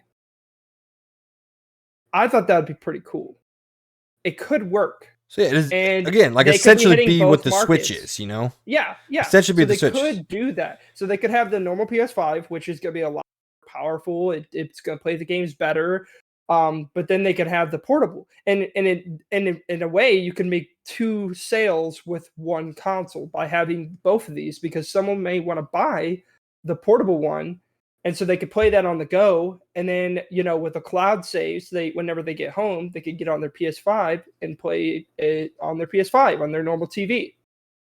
It's honestly pretty smart idea. I think it would literally sell pretty well, because people obviously they probably don't have the money to buy a PS5. They could get it because it would technically be cheaper, maybe. I don't know. I don't know how they would make this thing. I don't know how they'd make it cheaper, but I'm just saying, like, if they could, in this fantasy world, make it cheaper and make it portable, that would be a win-win, because then you'd get even more sales on consoles. It'd probably, hopefully, be easier to manufacture. Hopefully, don't know, fantasy world here. And, you know, then, or also, if someone already has a PS5, want to play their PS5 games on the go, instead of having to use the cloud saves and all that, they can, or instead of using the cloud in general is what I meant, they can literally download those games on their portable version and play that on the go and bring it back. So you technically can get sales from both sides. It would be smart, but I also just don't see them doing it, because why would they? Because they already have, I mean, we already have a big, you know, we have two big contenders now for the whole portable market. And if PlayStation tried to jump back in, I don't know how well it would do. Because then, I don't know. I mean, I guess what I said, it could work, but then also, I think there already is contenders out there in this market. They're going to be competing against two other markets that already have fans and everything and already have this whole big push. I honestly would almost much rather them stick to the VR and push VR forward, because I don't know. I mean, if Meta keeps going the way they do, they're going to kill their own VR thing. And the only people that are probably going to be pushing VR is PlayStation. So I'd almost rather PlayStation keep doing VR. Yeah, I don't know what's going on. Then they will be the only one pushing it. And honestly, I'd be much more happy with them pushing VR than trying to make another portable device that who knows how well it'll do, especially against all these other contenders in the competitive market. Yeah. So I said I love your idea having a portable way to, I'm going off to work. I'm like, well, I got an hour long lunch break. I might as well bring my whatever they call it. Let's just say PS5 portable with me, and I'll play Hogwarts Legacy while I'm at lunch. But yeah, to kind of sidestep off what you said about Meta. I don't know what's going on. I read another story about the financials today, and early in the year, Mark Zuckerberg said, "Oh yeah, there's no way we're laying off people." And then it just announced today that they are projected to lay off to cancel thousands of jobs. I don't know what's going on, man. And apparently, and it makes me sad too because, dude, I love the Quest 2. I think it's an amazing set, and honestly, did something really huge for the VR market in general. It made VR affordable. Yeah, and I kind of want them to keep going with this, but now they're doing this whole dumb thing where they're focusing on business, not gaming. Like they have people that clearly like it because of the gaming, and then you're literally taking it away by focusing on business. And no one fucking wants these stupid headsets for business. Sorry, I cussed, but literally, no one wants to get these VR headsets to just use for business. No old fuck out there, sorry, is going to go buy these VR headsets, which already make them motion sick and everything, to go do business meetings. So I'm just saying, yes, VR can do these things. That's great. But don't just focus on business. Focus on also the fact that you already have a gaming community that loves your headset. Focus on that. Focus on the developers that you just purchased throughout these years and make more games. I mean, you're basically like Xbox with the fact that they're not coming out with games with people they've already purchased too. I mean, this year they are actually releasing stuff, but still, please, I really want not the meta push of business to survive, but I want Quest to survive. If anything, sell the Quest to somebody else and let them do it, because clearly you don't know what you're doing with it. And Quest 2, in my opinion, is one of the most impressive headsets out there because of what it can do. So I don't know. I'm hoping, I don't know why. I feel like I got way off topic. I don't even know what we were talking about anymore. But we just got to talk about Meta because, dude, yeah. Did you know that everybody that works at Facebook has to work in the metaverse? That's so dumb. I would fucking quit. I'm like, I don't want to come to work and put this fucking headset on and walk around this virtual world and talk to people. I want to talk to the people I'm sitting in the cubicle fucking next to me. I don't get it, man. I don't get it. But to wrap the conversation back around to which one you would rather see PlayStation make, I think I want them to stick to the VR. I think they just need to support it better than they supported the first one. The first one was supported very well for the first year and a half or so of its life, and they kind of forgot about it, which is a thing. Sony does this sometimes, not with their main consoles, obviously. They've always been a huge supporter of the main consoles. But some of those side stuffs, I mean, PS Vita, they kind of gave up on that pretty quickly when it didn't sell very well. So I want them to try to support this the best they can. It's just hard when you have, everyone out there has limited means per se. There's only so many studios that Sony owns that they can task with making a VR game instead of making a game for the PS5, which now 30 plus million people have, and that number is growing exponentially more each and every month now that people have a much easier time of getting these consoles. Sony's going to want to put everything they can into making PS5 the success that they believe it can be, and some of the people out there believe it can be, and making it as successful as the 2, 4, and 1 out there. Yeah, so I don't know. I really hope. I think two things they need to do with this new VR headset. First thing first, finally start selling it other places than just the PlayStation Direct. I don't think a lot of people like that. A lot of people are kind of annoyed by that. Like, bring them to the stores for people to purchase. Two, I do think they need to focus on making a big one, a big VR game that really pushes something that, and I know they don't have a lot of developers, but get one developer to truly focus on making an exceptional VR game. A game, not an experience, not a 5-hour game, an entire game like Half-Life Alyx.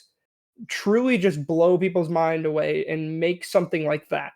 Because I'm telling you, clearly the whatever Valve Index sold like hotcakes because of Half-Life Alyx. And I'm telling you, if you make something yourself that only is on PlayStation, something that's truly mind-blowing, not this freaking, Horizon game. Don't get me wrong, it's probably not garbage, but it's just not, it isn't Half-Life Alyx. Make something like Half-Life Alyx. Do something really crazy. Maybe make Killzone. Maybe say like make a Killzone VR game. I don't know, just think of something crazy and do it. Do something that's going to blow people's minds away. Do something that's more interactive and more just blows everybody away, in my opinion. I don't know. I just think that's what they need to do. They need to do those two things in order to push VR2 forward, in my opinion. I want it to do well. I do. But I will say it's right now it's in its infant stage and it's very ballsy. Like, are they going to continue to support this thing, or are they just going to, after a year, be like, oh, well, sales weren't good enough? So I don't know. I hope they do, because I want VR to get pushed forward. I want this headset to do well. But who knows? It's really up to PlayStation. Definitely, the ball's in their court. Yeah. The more PS5s. Ubisoft. Yeah. The ball's in your court. Fuck off, Ubisoft, dude. We're literally get ready to talk about them again. I'm gonna say it straight up. I don't think these are good people running this company. We're gonna get into that very, very shortly. I want to wrap up on PSVR here in a second, but I don't like them anymore, and I really, really, really don't want to buy Assassin's Creed Mirage, even though I'm probably going to. I'm gonna try to find a way to not give them my own money, give them someone else's money. Dude, just go to GameStop when someone brings it back, then buy the used copy. Therefore, you aren't giving them money. Yeah, but then I'm giving GameStop money. I don't like them either. Yeah, true. Yeah, that's fair. Ask your mom to get you a gift card. Then go to GameStop, get the used copy. Therefore, none of it is your money. Bam. Yeah, but there you go. There are a couple mom and grop shops around here. True. There you go. I mean, I went into one called Game Exchange. It was pretty garbage, but maybe I'll give them money. I don't know. It just set up really weird and smelled funky. Like a friend of mine from work was like, "Oh yeah, this awesome game shop. You want to go?" I was like, "Sure, we'll go." So we set a time and we went, and he was very excited. I walked in. I was like, "I just smell like urine." Dude, all those places always have that distinct, like, I don't even know what the smell is. It's like cardboard or something. I don't know. Although they did have a huge selection of like old school game help guides or game guides. You know the ones cool. Using yeah. They were like $20 though. I'm like, yeah, no, never mind. I'll spend $50 on an art book, but $20 on a game guide? Hell no. Dude, the one gaming guide I want. Dude, if I can get an Elden Ring one, I'd be so happy. But I don't even know if that even exists. I had the Skyrim 5 one. The Skyrim 5. Skyrim 5! The Elder Scrolls 5 Skyrim one. I actually used it for most of that game. I don't know where it is. It's probably gone at this point. I haven't lived with my parents in almost a decade now. That's crazy. Holy shit. All right. Yes, sorry. I was struggling to figure out where the hell we were. To wrap up, I hope to God this is a success, not just because I'm a big Sony guy and I want them to be as successful as they possibly can be, but I just want VR to become more accessible in a way, and I want it to become a better way to play games than it is. Because I like VR, but I just never really thought, yeah, I'm gonna come home and this is how I'm gonna play my games. And like I said, like we said at the top, we're probably still a decade away from that becoming a reality, but I think this is a good first step, and I'm excited, like I said, to get mine. So, all right, ladies and gentlemen, let us know out there. Ladies and gentlemen, let us know out there what you think of the PSVR 2. Are you going to get it? Are you excited about getting it, or do you want nothing to do with having glasses on your face or goggles on your face? Let us know, please, out there what you think.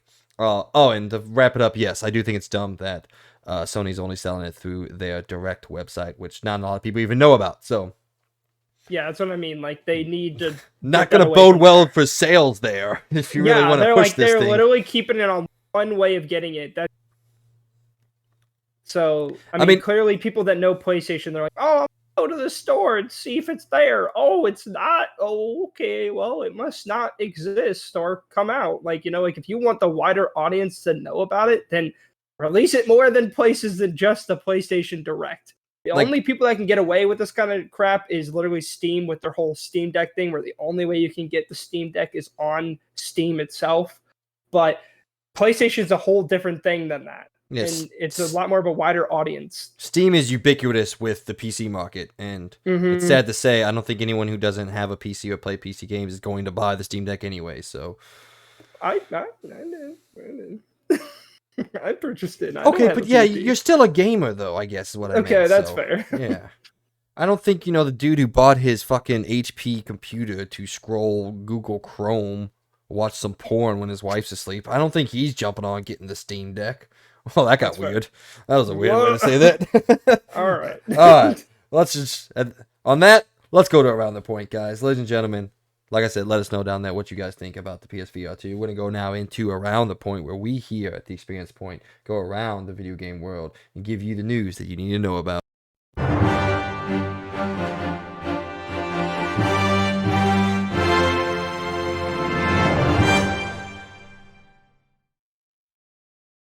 First up on the docket is our good friends over at Ubisoft. They're back once again. They're always back. We're always going to be here to let you guys know what new fuck up they have in store for all of us to grace our computer screens. This one, they have finally responded to why so many games are getting canceled or delayed. Here is what Mr. Yves Guillemot has to say about it. He says, and I quote, "We canceled a few games because we needed to make space for other games that are in development in the company, and that's really helping all the other games that are progressing well. Now we feel we have the right number of games, knowing that we will launch a lot of games in financial year 24 that will also give space for the other games that are on the way in the company." So there you go. Yep. Wow. He goes on to say, if we look at 24 months, the number of games in the company, in work, in the...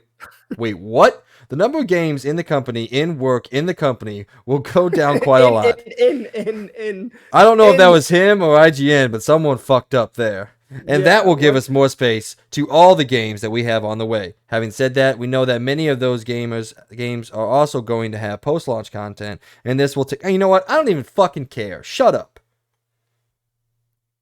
God damn it.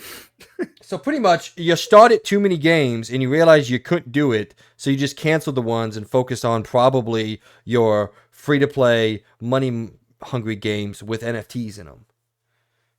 Man, I sound like a salty old man there, huh? I don't know. What do we even have anything else to say? No, not really, man. This is, I mean, if you've been listening to the podcast, I think that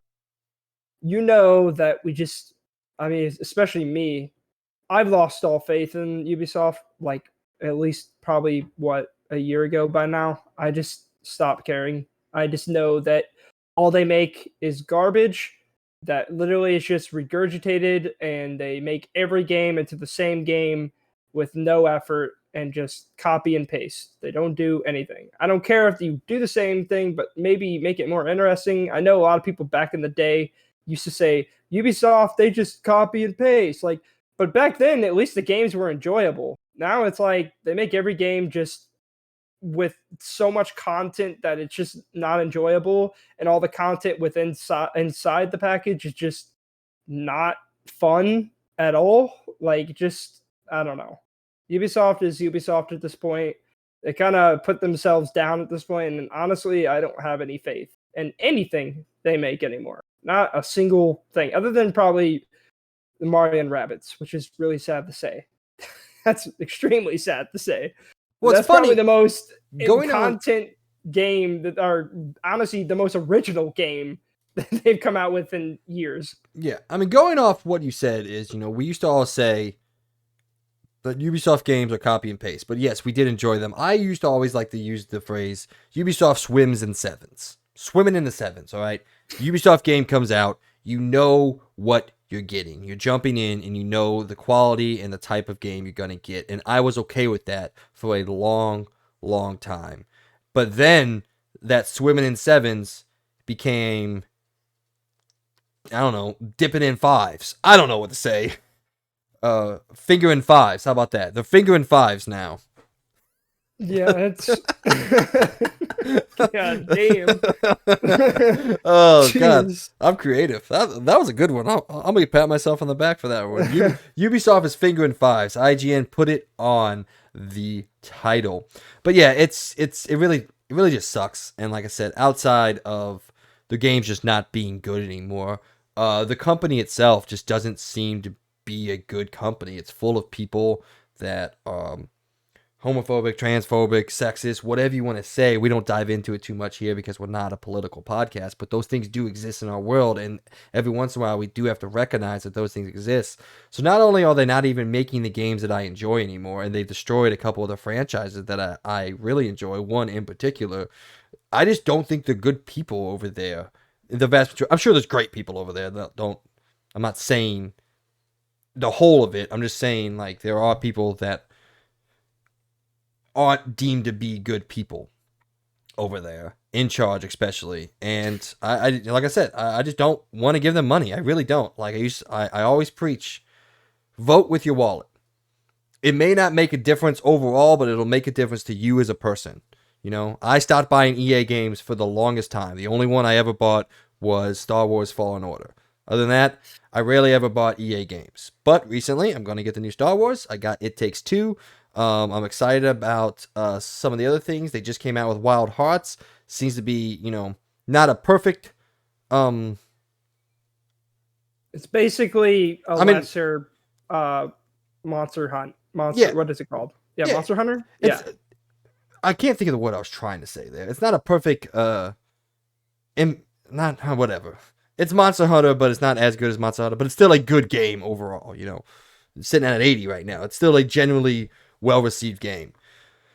But yeah, I've been saying since the start of this podcast that EA is completely changed from what it used to be. Well, maybe not completely, but they've changed from what they used to be. And Ubisoft is now the EA that we all hated back in the day. But hey, one more update here. Good news for everybody out there. Ubisoft says, don't worry, we're going to be at E3 if it'll happen. So coming off what we talked about either last week or the week before, I don't quite remember. The big three have dropped out of EA this year. Both Sony, Xbox, and Nintendo will not be attending the new E3 2023. But don't worry, guys. Don't worry. Ubisoft has made sure to tell everyone out there that they were going to be there. So a must watch.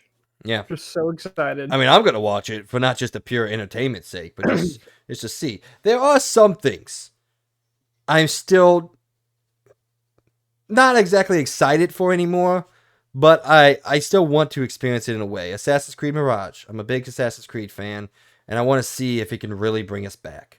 The Crew Motorfest, we talked about it a couple weeks ago. You and I both actually like those games. Let's see what that is. And then there's still that Avatar game, which I know you have no fucking faith in it, but I have a slimmer of faith in it. I don't know.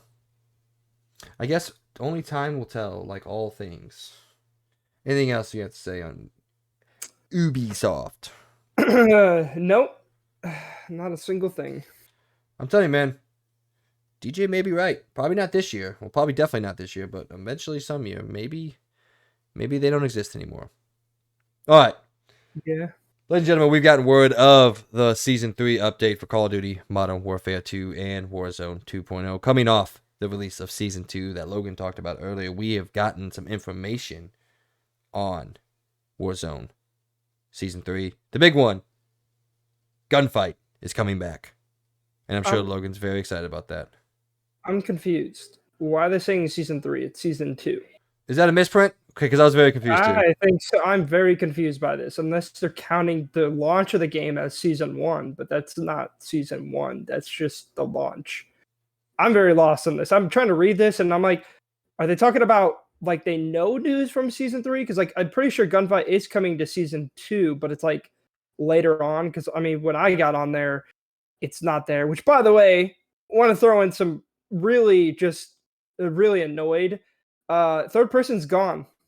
Wow, what a surprise. So happy to see that they already gave up on that mode within one season. It's really annoying, honestly. Oh, Like, you literally cannot play third person now. There's no mosh pit. There's no nothing. It's gone. I think even in Warzone, they took it away, and I didn't even get to try it out, which I'm kind of sad I didn't try it.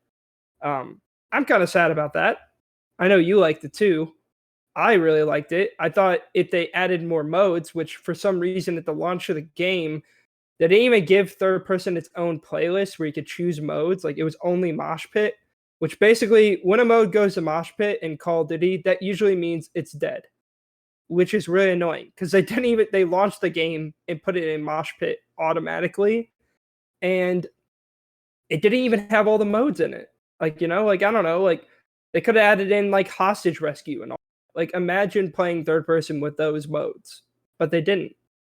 And I know a lot of people don't talk about this because I don't know how big of an audience likes third person, but I feel like there was an audience that did like it. I mean, I did, you did. I'm sure there's other people that did. I don't really know, but I kind of wish they at least kept it in mosh pit and added more modes to it because I like third person. I thought it was unique. It was different. It was fun, but it's gone now. It's completely gone. So that's crappy news. On other news, I finally gotten a grip of what this article actually says. So what they're saying is, in the patch notes for Season 2, which includes gunfights return to multiplayer, plunders return to Warzone, and the confirmation of Warzone Ranked, they've confirmed within those patch notes that Season 3 is on the way. Well, no shit, Sherlock. Thank you, IGN. Hey, guys, we just want to let you know, Season 2 just came out. Season 3 will be coming. Wow, thank you. Next week they're going to run the story of confirmed Season 5 is coming to Warzone eventually. Eventually. And guess what? Season 6 is coming to Warzone. Probably going to be there. All right, so I guess we can just easily move on to more actual news, not the fake news. I probably should have read that one. I don't know. I just took it at face value. I'm not really tracking Warzone Call of Duty right now. So that one's on me, as in I am the writer, but my bad. Well, I will tell you the new update is pretty cool. I'm pretty disappointed in the maps they added, which I swear they don't fix themselves by Season 3. I'm going to probably start dropping off of normal Modern 2 in this game, which makes me kind of mad because people purchased this game and they just keep releasing re-release maps. First season, it was Shipment and Shoot House. That was it. Season 2, Dome. Yeah, remember Dome? The freaking map that's been released in a bunch of Call of Duties? Yep. Oh, and what's the other map? It is Valdera Museum. You know, the map that was in the beta? Yep, well, it's in Season 2. Hey, new game launch. Are you serious? I hate this crap. Like, dude. And so supposedly, I guess in the mid-season refresh, they're finally going to add a brand new original map. It took them 2 seasons to release an actual original map. Like, and the museum is not an original map. That was in the beta. That should have been at launch. They should have fixed that crap before it released. But this, yeah, dude, I just want to get that out there too. That kind of frustrates me. Like, dude, you're giving all these original, which I shouldn't be surprised by now. If they keep going down this route, I'm not buying the next Call of Duty. I'm good. I'll pass. Because if all they're going to do is focus on Warzone, which they kind of already have shown that they mainly focus on Warzone, then why purchase the normal game? It's just so annoying. Like, I don't know, like, come out with original content. Come out with original maps.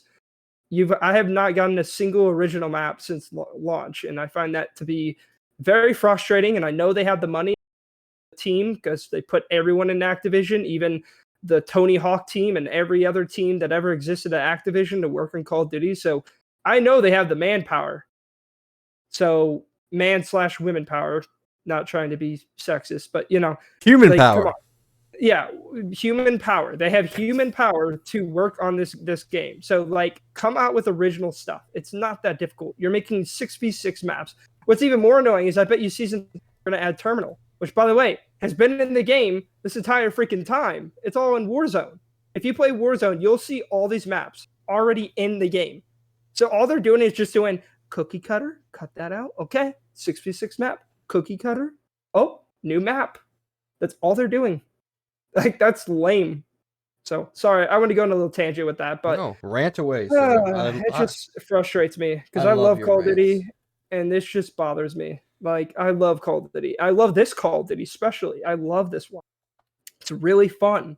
But when you just keep coming out with rehashed, redesigned maps that have come out for like years upon years, like first season, the first impression of this game is just remade maps. Like, we've seen shipment in every single game.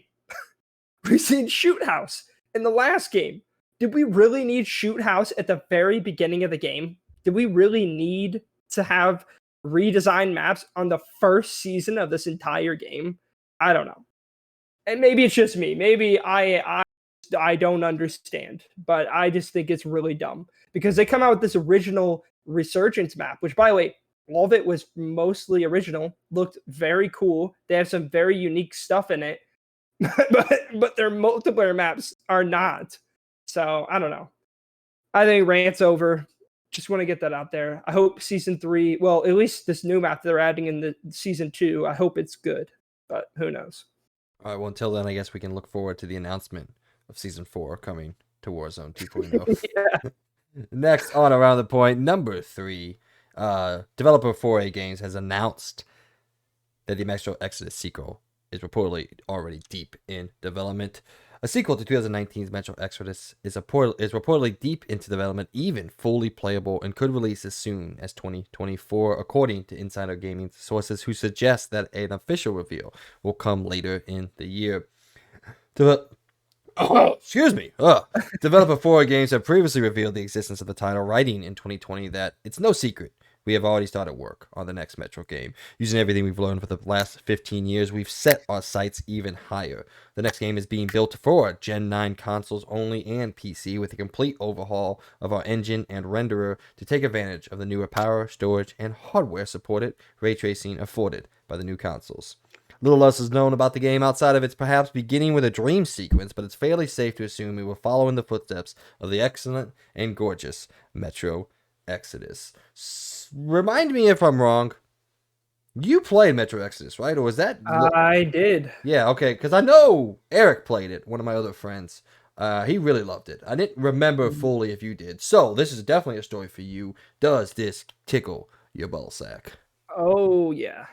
For sure, man. I am so excited. I love all the Metro games, especially Last Light and Exodus. I think those two were phenomenal. I mean, Exodus is unbelievably graphically impressive, even still to this day. Especially when they came out with that new next gen upgrade, which brought a lot of awesome ray tracing capabilities to the game. Which I still think that's probably the most impressive ray trace based games on these new consoles to this day right now. And it's, dude, I love Exodus. It's great. It's super awesome. I will admit, obviously, the dialogue isn't perfect. It's not a very.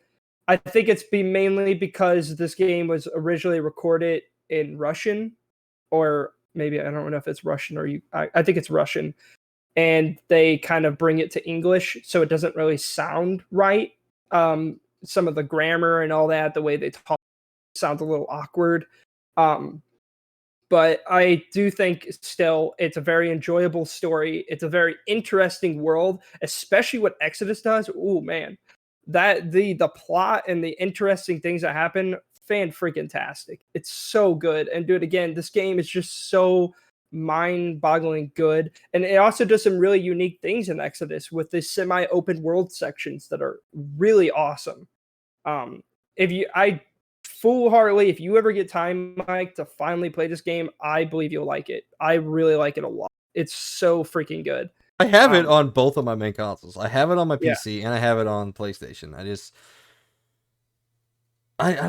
I started the first one. I don't remember why. Oh, no, shit, I remember. It was when before I built the computer I work on now, my less powerful one.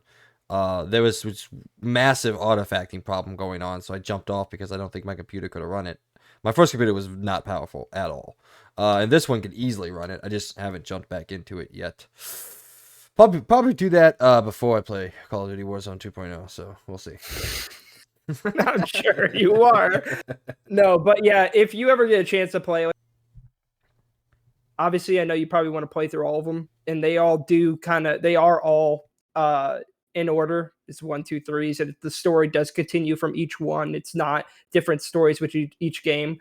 But I will say, A Last Light and Exodus are the better ones. 2033 isn't bad. It's their first time, and I think especially with the Redux version of 2033, it's much better. But Last Light is freaking amazing. That's the one game that really got me to start loving this franchise. And then Exodus came out, and I got that day one on my Xbox One X, and I was blown away by this game. And even on that console, it looked amazing. Obviously, it ran at 30 FPS on that console, so it had its problems, but at that time, I didn't really care. But with the new next-gen upgrade, by the way, it does run at 60. And again, as I said, the ray tracing stuff they added is freaking amazing. So, yeah, again, if you ever get a chance to play it, fully recommend it, especially with Exodus always being on sale for a very cheap price with all the DLC. The DLC is also very good, and they're not super long either. But yeah, so good. I cannot say any more than I think Metro is like one of the cool, like not one of the best, but it's one of my favorite gaming series out that's been coming out, I guess is the best way to say it. So All right, well, I will try to dig into that at some point in the future.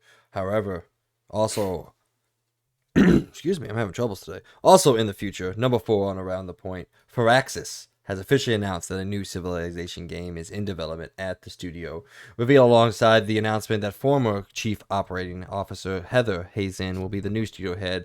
Firaxis, however, didn't confirm whether it would be a 7th game in the mainline series or would be a spin-off in the vein of Civilization Beyond Earth or Civilization. I can't remember the one that came out on PlayStation 3 that I love. But anyway, she said, Revolution. Revolution, thank you. She says, I'm I'm thrilled. So good. Yeah. She says, I'm thrilled to have this opportunity to carry on the studio's storied legacy, beginning with the announcement that Firaxis is in development on the next iteration of the legendary Civilization franchise. I'm lucky to be working with some of the best developers in our industry, and we have plans to take the Civilization franchise to exciting new heights for our millions of players around the world. In addition, we will continue to support Marvel's Midnight Suns with post-launch content and explore new creative projects for our teams. Those of you out there who have been waiting since 2016, since the launch of Civilization 6, seem to not have too much longer to wait. So, I know that both of you and I loved Revolution. I, in fact, did play some of the Civilization games, but I'm not a huge fan of the franchise. But I honestly just want to remake a Civilization Revolution. Which, by the way, there is a sequel for Civilization Revolution, but it was only on phone. Because I actually have it on my phone right now. I have Civilization Revolution 2 on my phone. And it's actually very good. But because it didn't keep support with it, I don't think you can actually download it now, I think. But I thought it was still as good as the first Revolution game. Obviously, I would much prefer it to be on console because I loved Revolution. I think that's the only Civilization game I got into. And especially playing with friends and everything, dude, that game was so much fun. I just never got into the normal Civilization because it seems, well, it doesn't seem, it is far more complicated than the normal Revolution game because Revolution was a lot more, I guess you could say, dumbed down. But I also like the art style in Revolution. I don't know. It was just different. It was unique. It was fun. I don't know. I do kind of hope they would make another Revolution game. I would be hyped for that. I would get it. I would actually get that game. 100%. I think it was just the ease of interacting with the game. Mm-hmm. And what I mean by that is Civilization games are hard to play. There's a lot of shit you need to know. You got to be really paying attention. You got to really love the genre and really love the series to play each and every one and have a huge understanding of what you're doing and why it matters. And Revolution was an extremely pared down version of that, admittedly so. But I think it got the point across, and it was just generally fun. Like you said, it visually looked good. It was just an enjoyable way to play the game. And I actually beat the game in all 4 ways that you can beat it too. So I beat it with military might, science, culture, and I forgot the other one. The culture was Yeah, the hardest one. The culture's one is ridiculously hard. Took me to like 20 fucking 20 2270 whatever the year was. I don't remember, but it took me a long time to do yeah. it. Took me forever to figure it out, but I eventually got there. So yes, I do like the franchise. I'm just not a huge fan of it, just because it is kind of daunting to jump into a new one. Again, they decide to come out with the Revolution again. I totally get it. Like I don't think there's a single strategy game I've enjoyed more than like that kind of strategy. I don't know the name of it. That kind of strategy game that I've liked more than Civilization Revolution, because I remember getting it on gold for free. That was back on the 360 and everything. And I really loved it. I found it to be really fun. And again, as you said, it's just a lot more easier to like learn and get used to. And there still is strategy with it. Definitely strategy. Like you can get your ass whooped very easy in that game, but it still was a lot more easier to digest compared to like what the normal Civilization is. I've always wanted to get into the normal Civilization. Like it's very daunting because it's just like there's a lot going on, and if you're not like dedicated to the game, you're not gonna be able to understand everything. And that's why I just kind of haven't played it, because I have Civilization 5 and I could download it on my Steam Deck at any moment, but I just haven't played it because I don't know what to do. And I'm it's very kind of just like I don't know how to play it. And I don't want to really start playing something that's going to take up all my time just to learn. So I don't know. The official genre for it is turn-based strategy 4X game, whatever that means. Sure. So enjoy your Yeah. 4X turn-based strategy game. So, all right. Number 5 on Around the Point. A little bit of a sad news, I guess. MultiVersus appears to be dying/dead. This comes by way of Push Square. Well, it comes by way of other resources, but I'm reading off Push Square. So it says, MultiVersus was something of a phenomenon when it burst onto the scene in August of last year, quickly racking up more than 10 million players before it was even out of its open beta. Games obviously have a buzz about them when they come out and they're free to play, but keeping those players around is hard. Keeping those players around is the hard part, and MultiVersus has experienced this as well. According to both Steam database and tracker.tg, at the time of writing this article, so early last week, around 700 total people were playing MultiVersus concurrently, which is down by a staggering 99% from its Steam peak of 153,433 players at the time of launch. Push Square goes on to say, the most bizarre aspect is that MultiVersus is, by all objective criticism, an awesome video game with plenty of competitive legs and has received a ton of post-launch support, but it seems like it's just not enough to keep people around. So, Logan, this is a game we both really enjoyed. I feel like I enjoyed it much more than you did. No, I liked it a lot too. Okay, yeah. I'm definitely with you on that. I mean, I just the only reason I stopped playing it is because a shit ton of other stuff came out. yeah. And I guess I feel kind of bad about that. Now, obviously, these are Steam numbers, so that doesn't include PlayStation and Xbox consoles. So we don't know what the true number of people playing in it. It's probably more than 700, I would hope to say. But yeah, I don't really get this, because it seemed to be a very well done fighter with a lot of content that you don't have to pay for anything. You can earn things, albeit fairly slowly within the context of the game. And this one's just kind of weird to me, and it makes me question. It's like, can anything outside of Smash Brothers exist, regardless of its quality, just because it's Smash Brothers? And that's the reason why it exists so long. I think the biggest problem with this game is it honestly wasn't supported as well as it could have been. Look at it from the day it launched. They only had 5 entire arenas in the entire game, and they had a good amount of characters. Don't get me wrong. I think the starting characters, they had a good amount, and all of them were very interesting. And they had a promising first season where they were going to come out with Rick and Morty, and they came out with what's the one? I don't remember what the other character was, but then they only released like one more arena, and that's it. Like it feels, and then supposedly season 2 they only brought one new character to the roster. And then I don't know if they added any more arenas. But like the problem is when you are competing against Smash Ultimate, which by the way has an insane amount of characters, a lot of beloved characters especially, and an absolute insane amount of arenas, an insane amount of modes, this game just wasn't, they weren't doing enough. And I know it's probably difficult to come out with characters, but at least come out with arenas. Maybe come out with some modes. Because I don't know. I haven't played in a while, so I don't know what they added, but I feel like they lacked on just modes in general. There wasn't a lot of different modes. There was only like what, 2, 3 modes at most, and then a very lackluster amount of arenas. And I still even think probably to this day, they probably still have a very lackluster amount of arenas that aren't very creatively made. I feel like only maybe half of the arenas were actually creative in the way that they looked and they played, but the rest of them were just very basic and bland. And that's where this game fails, in my opinion. I play a lot of Smash Ultimate. I love Smash Ultimate. I mean, it's the only Smash game I actually thoroughly enjoyed and got really into.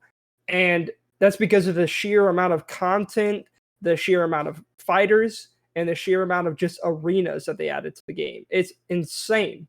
And you can just play for hours. But this game, I can only play for a couple hours because you play the same damn boring arena over and over and over again. And then also that the modes were just so basic. I like the team. I think the biggest new evolution that they did in this game was the co-op. I loved the teamwork. Don't get me wrong. But like, they just didn't add any more creative modes to it. Like, I don't know, just add like the normal Smash Ultimate mode where you drop a lot more items. But I feel like they never had something like that in this game. And if you're going to compete against them, then you need something like that. Because then it gets all the casual people to play. Because people do like to play with items. I know people may not want to believe that, but people do like to play with items in Smash. So not having something like that also pushes people away because then it's competitive based game, and that's the opposite of what Smash means. The whole point of Smash was to be a more, I'm going to say, digestible. I know I've said that multiple times. I couldn't think of a better word. A more digestible, easier way to approachable. Access a fighting. Yeah, more approachable. That's a better way to say it. A more approachable fighting game. Anybody could pick up a controller technically in the item-based mode and play Smash. When all the other fighter games that ever existed out there, you could not do. And you know that for a fact. You literally couldn't do that with any other fighter game. And so with this game, instead of doing what literally Smash already has, and then also doing better, because I do kind of like, again, I do like the co-op mode and the team-based mode. I feel like it added something to the game. But not having that mode for easier access kind of cut down on the amount of people that would want to join and play this game. While people on Smash Ultimate, they're going to get plenty of people because people even from any skill gap, you could play the game when you couldn't do that with this game, in my opinion. If you suck at this game, there's no easier access, more fun mode to play. It was all competitive, basically. And that's where I think it's killing its players. I don't know. I think just standing up a little bit for MultiVersus. It's a fair critique, a criticism, and a correlation, but it's also a little unfair because you're looking at MultiVersus is in month 6, and Smash is a culmination of 20 years of effort. Yeah, no, that's fair. I'm just saying, like, arenas. Arenas aren't as difficult to make as making characters. I get characters are extremely difficult to make because you got to make them balanced. You got to make them fun to use and fun to play and to have their own unique combos. It's extremely difficult to make a character. I don't think people understand that. I know it's probably very difficult. Why do you think the dude that made all the I don't remember his name, and I feel bad because I love Smash, but he worked his ass off to make every character in that game because he had to make them very balanced, very fun, very unique, and very close to theme with the how the characters are and their properties. Like, he did so much for every character so that everyone could play them and find each character enjoyable to play. And I will say they did a good job with that in this game. I feel like every character they had was very unique. Obviously, there was some balancing issues at the beginning, but even Smash Ultimate still has that problem, even when they were releasing characters at the beginning. But I feel like every character felt different, very fun. So it wasn't my opinion. The only problem was just mainly game modes and arenas. If they could have added more game modes and more to this game, I think it would be living to this day. It would have a way bigger audience, but I just don't think they had that.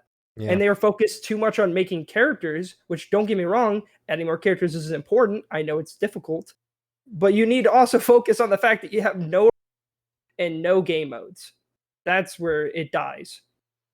By the way, that man who gifted us with Super Smash Brothers and all the other ones is a little known man by the name of Masahiro Sakurai. Yeah. So, but anyway, to end it, I think this is actually one of the very sad ones that we've talked about recently of games closing down. Well, I guess technically it's not closing down, but like games of losing their audience. I don't think this one is deserved. I think MultiVersus is, by all accounts, a very good game. Now, I guess I'm kind of talking on my ass here because I haven't played it since week 2. So, but fair enough, I guess. I'm also to blame. But maybe I'll jump into it to try to single-handedly save MultiVersus. I'll jump into that before I play Warzone. How about that? Oh my god. Yeah, for sure. All right. I don't even know what number we're on, Logan. We are in 6. All right, number 6 on Around the Point. Sonic Frontiers, the game that we made fun of forever and then apparently didn't suck that much, has outperformed expectations according to Sega.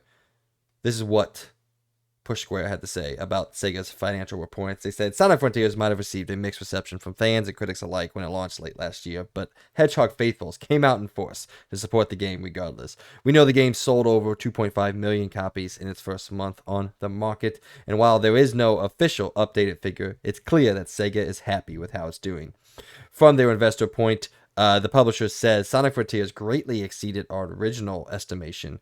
The point was raised while discussing the game's sales and pricing strategies since launch. Sega also went on to say that while the Metal score for the game was slightly lower than we expected, Sonic Frontiers has a very high user score. This gives us the firm confidence that it has found a title that is widely accepted by a lot of people around the world. So, looking back on some of our episodes, we talked a lot of shit about Sonic Frontiers, and we're waiting with bated breath to see the next failure in the Sonic franchise. And I guess I'm sorry to say, Logan, we didn't get to see that, did we? Wait, what? The next failure in the Sonic franchise.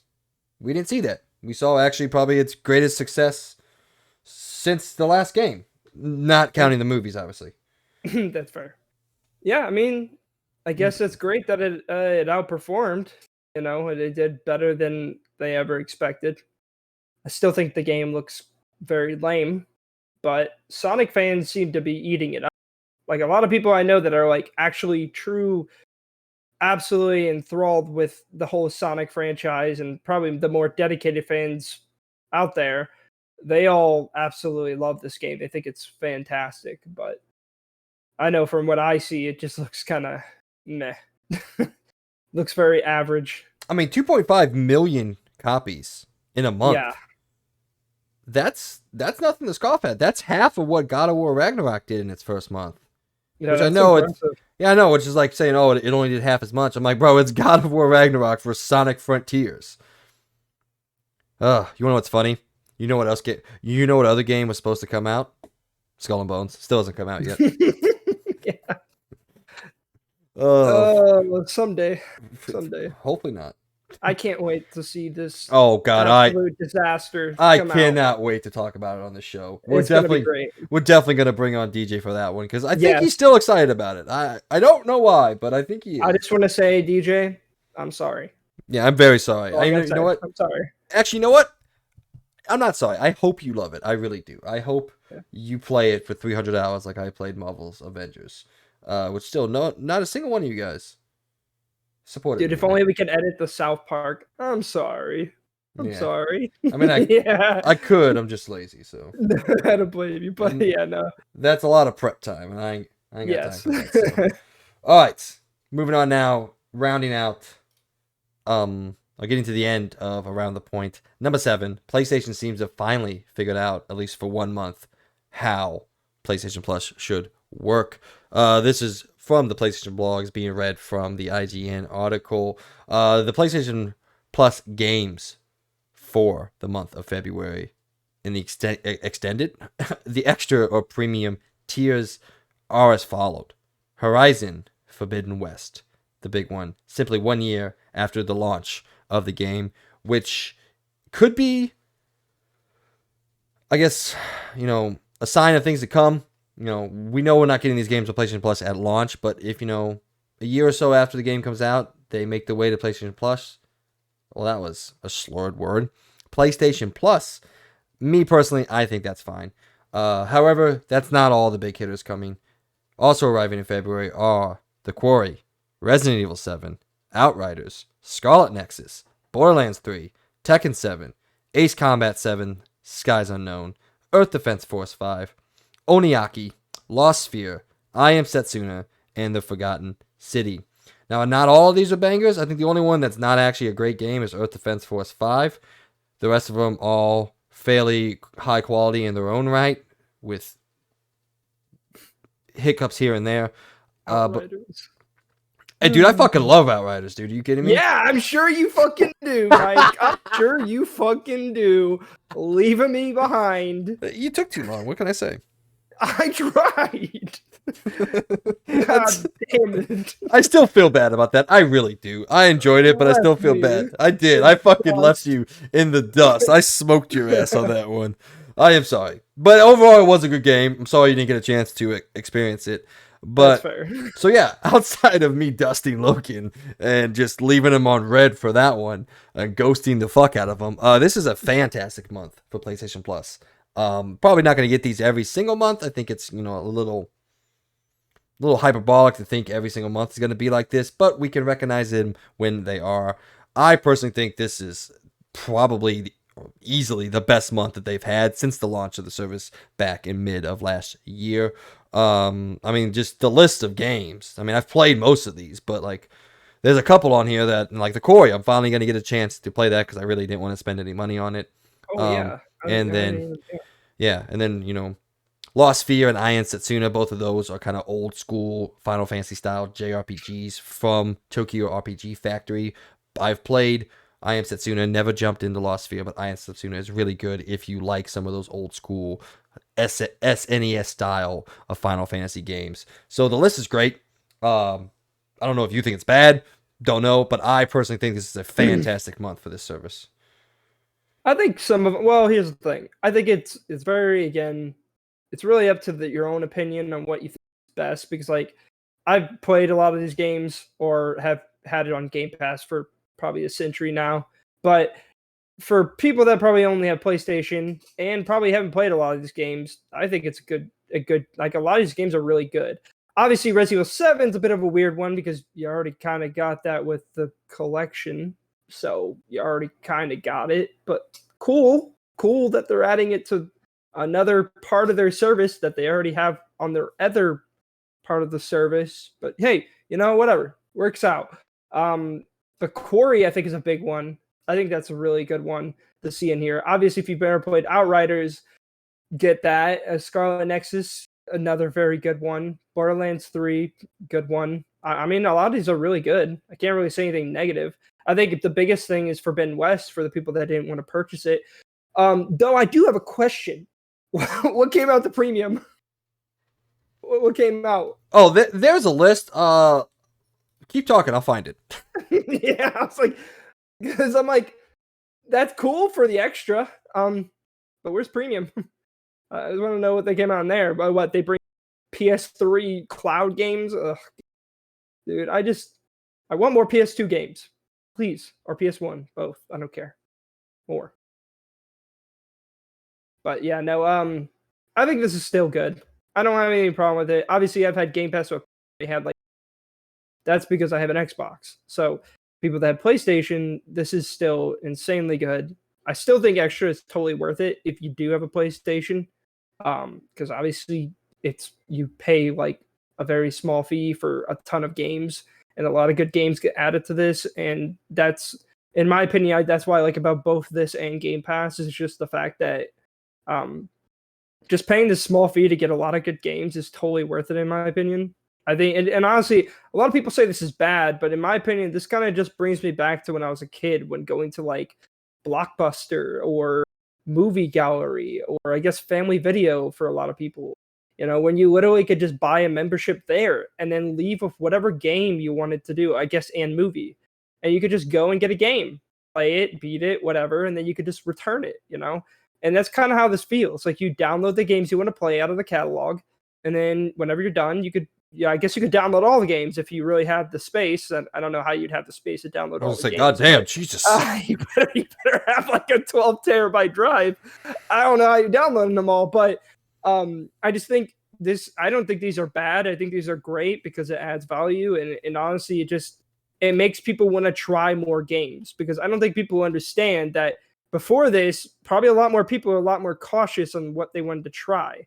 You know, they're like, oh, that game probably isn't for me. I'm going to wait till it goes on deep sale. So they're not making the sale anyways. So for the people that complain about this, they're not making the sale anyways, because people are just going to wait till it goes on deep sale, or probably pick it up when it's used if they still go to GameStop. You know, like I'm just saying, like they weren't getting the sale anyways. They weren't getting the full sale from those people one way or another. So I don't see a problem with this, because I like it that you could try a lot more games. You pay this fee. It honestly is consumer friendly, and I think that's great. It's better than being anti-consumer. I mean, it's better than what Nintendo's doing. Their stupid, dumb, classic thing. I still hate that they do that. Prefer what PlayStation and Xbox do, where you can literally just buy the games and own them. So I don't know. Answer your question. You pull up a list.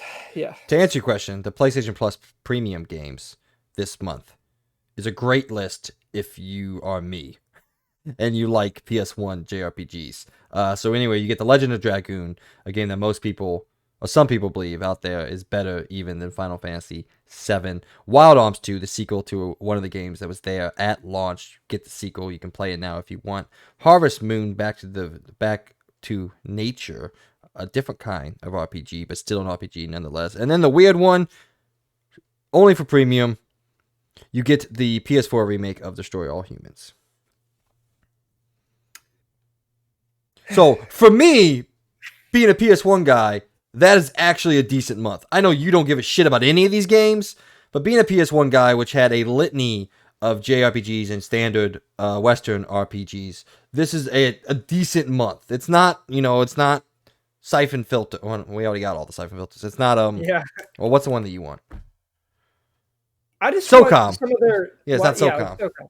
I mean, I just want, like, they have all these big-time exclusive games on the PS2 that they could easily probably just bring over. I mean, not easily. But they own them, so they don't have to pay any premiums toward these companies. They own the copyright and etc. to these games. Why not bring them over? Like, bring over the classic Ratchet and Clank games. But I guess they already did do that with the PS3 cloud version. Ugh, I don't want it. Like, dude, just get rid of PS3 cloud and just bring the PS2 games. Like, I'd like to see God of War 1 and 2, the PS2 versions. Bring those over. Bring over Ratchet and Clank games, the PS2 games. Bring those over. I don't know. Just bring some of your big guys. Like, you have the rights to those games, but yet you go and get Toy Story 2, Toy Story 3, where I know for a fact you're paying Disney for those, and yet you won't just get the free ones, the ones that you own. Like, I don't see how that's, like, why aren't they doing that? I just don't get it. I just think it's very weird. I mean, yeah, clearly I want to see SOCOM too. That would be sick. I would love to see SOCOM. If they add SOCOM, I'm gonna flip my shit, dude. It's gonna be awesome. I would love to see that. But and especially, I don't know if they own the rights. I'm sure they own the rights to SOCOM. I think. I don't know. I don't know if they sold it to anyone or something like that. But they still own it. Yeah. So then bring them over.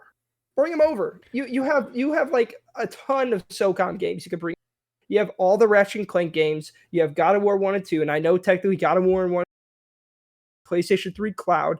Why not just bring both versions? there. If people want to play the better version, not really, because you got to play on cloud. You could play it on the PS3 cloud, but then just bring the PS2 versions too while you're at it. Why not? I mean, heck, you'd probably get some extra sales out of it.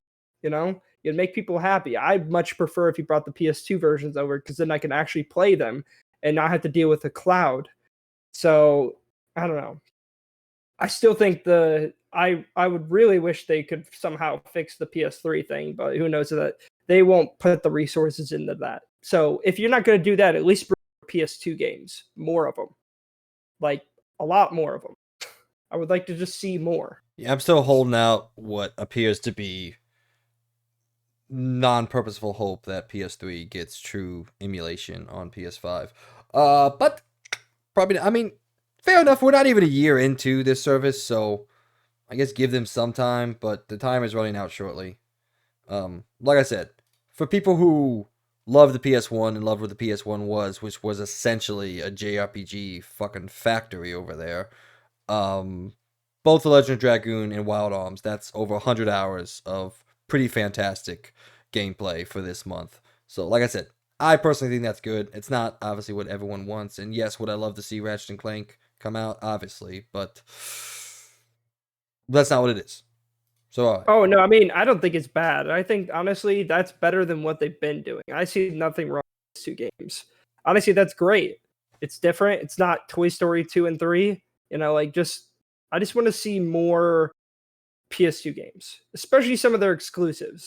That's all I really want to see, because I mean, they have the rights to them. They're not paying premiums. They're not paying any copyright things. Like, I get copyright costs money, especially that's why Xbox stopped their whole thing, because it costs a lot of money to pay all these copyright, things with all these different companies when making the back-to-back games. So I just want to see PlayStation at least bring their games over. Bring over your games that you still own the copyright to. Just bring them over. Why not? I mean, I see nothing wrong with that. I don't see why it's such a struggle to do that. I mean, it takes time. Don't blame you. You need to make sure that the emulation is working properly. But just like, I don't know, just focus on bringing those games over. I think people would obviously love that. I don't see a single person that'd be like, oh man, I hate that you brought over PS2. How Ratchet dare and Clank. you how dare you up your arsenal? Yeah, how dare you? You fuckers. All right. Number 8 on Around the Point. We finally have gotten word of a PlayStation State of Play coming tomorrow to us at the time of recording. It'll already be out for you that have listened to this show. Reading straight from the PlayStation blog itself, this is what they say. State of Play returns with its first show of 2023. Get ready for new looks at some anticipated games from our third-party partners, as well as a first glimpse at 5 PlayStation VR2 games set to arrive later this year. Then, settle in for more than 15 minutes of all new gameplay details and updates on Suicide Squad Kill the Justice League, the next game from Rocksteady Studios. That one came out of fucking left field for me when I read that. I was like, yeah, well, that's a weird one. I was like, okay, they got the fucking goods on Suicide Squad. That's super interesting, unexpected, very excited. And like we always do, we throw out some predictions here and there. I don't really know what I'm predicting because I have no fucking clue what the 5 PSVR2 games. They say first glimpse, so games we've never seen before, haven't got to look at. World premiere. Yeah, fucking. Hey, credit where credit's due. They don't do the whole world premiere thing. One thing I wouldn't be surprised to see them come out with in the PSVR 2, a lot of people keep begging them to bring the Astrobot game from the first game over. Or I don't know if it's going to be one of these 5, but they could just revamp that one and bring it over. What if we just get the next Astrobot game? Yeah, I mean, it's been 2 years now since Asobi brought us Astrobot on PS5. It's been 4 years since Astrobot Rescue Mission. What if we just get the next? I would fucking die if we got the next Astrobot game. That'd be hype as hell. I wouldn't be surprised. I think that would be a smart move. That's honestly a good prediction. That's a really good prediction. Yeah. And that would be those kind of first party PSVR 2 games that we're looking at. Mm-hmm. And we all know that, Fire Sprite just got done working on Call of the Mountain, but we've gotten word that they're working on multiple projects for Sony. It's the reason why they purchased them last year. So maybe they got something else up their sleeves. I don't know. I know another game I'm pretty sure they're going to be showcasing. They're probably going to call it a first glimpse, but the studio that makes the Quarry, Until Dawn, etc., etc. They're making another VR game. Yeah, super specifically massive. So I think that's going to be one of the games as well. That'd be cool. So I think it's good. I'm going to hope it's Astrobot and that, and then Supermassive's new. I think it's just going to be another ride along kind of game. What else? What do you got? What if they show 5 first glimpses? That being Astrobot, a new supermassive game, 2 other ones, and the last one they just put up on screen, Half-Life Alyx. Dude, that would be hype as shit, man. Go get one, dude. I would be done. I'd be like, okay, all right, VR headset looking pretty cool now. It's looking cool. I won't lie, dude. If they do that, they got themselves a ton of people that are gonna want to get it, because a lot of people don't have beefy PCs. They don't have the headset. So the fact that they have like a PlayStation 5 and they can get a VR headset that is definitely more affordable than like a Valve Index, and that you could get Half-Life Alyx. It would be, honestly, I think a lot of people agree that would be a big seller on PlayStation, and it get a lot of people that want to go get the headset. So I don't know. It would be cool. As far as the new looks at some anticipated games from our third-party partners, I mean, I would say there's like a 90% chance we get another look at Final Fantasy 16. I mean, that's one of the big games coming out in just 3 months now. God, we're only 4 months. We're 4 months away from Final Fantasy. I'm counting down. So that'll probably be here. And I know another one. What's that? I bet you one of these 5 games is going to be Resident Evil 4 VR. Ugh. No, not Resident Evil 4 VR, the original one. Yes, I know. The new Resident Evil 4. But still, in VR. That game deserves to be played in its true format. How dare you? I think that'd be super cool, man. I don't know. It'll be an extra. It's just like the Resident Evil 8 VR thing they're coming out with.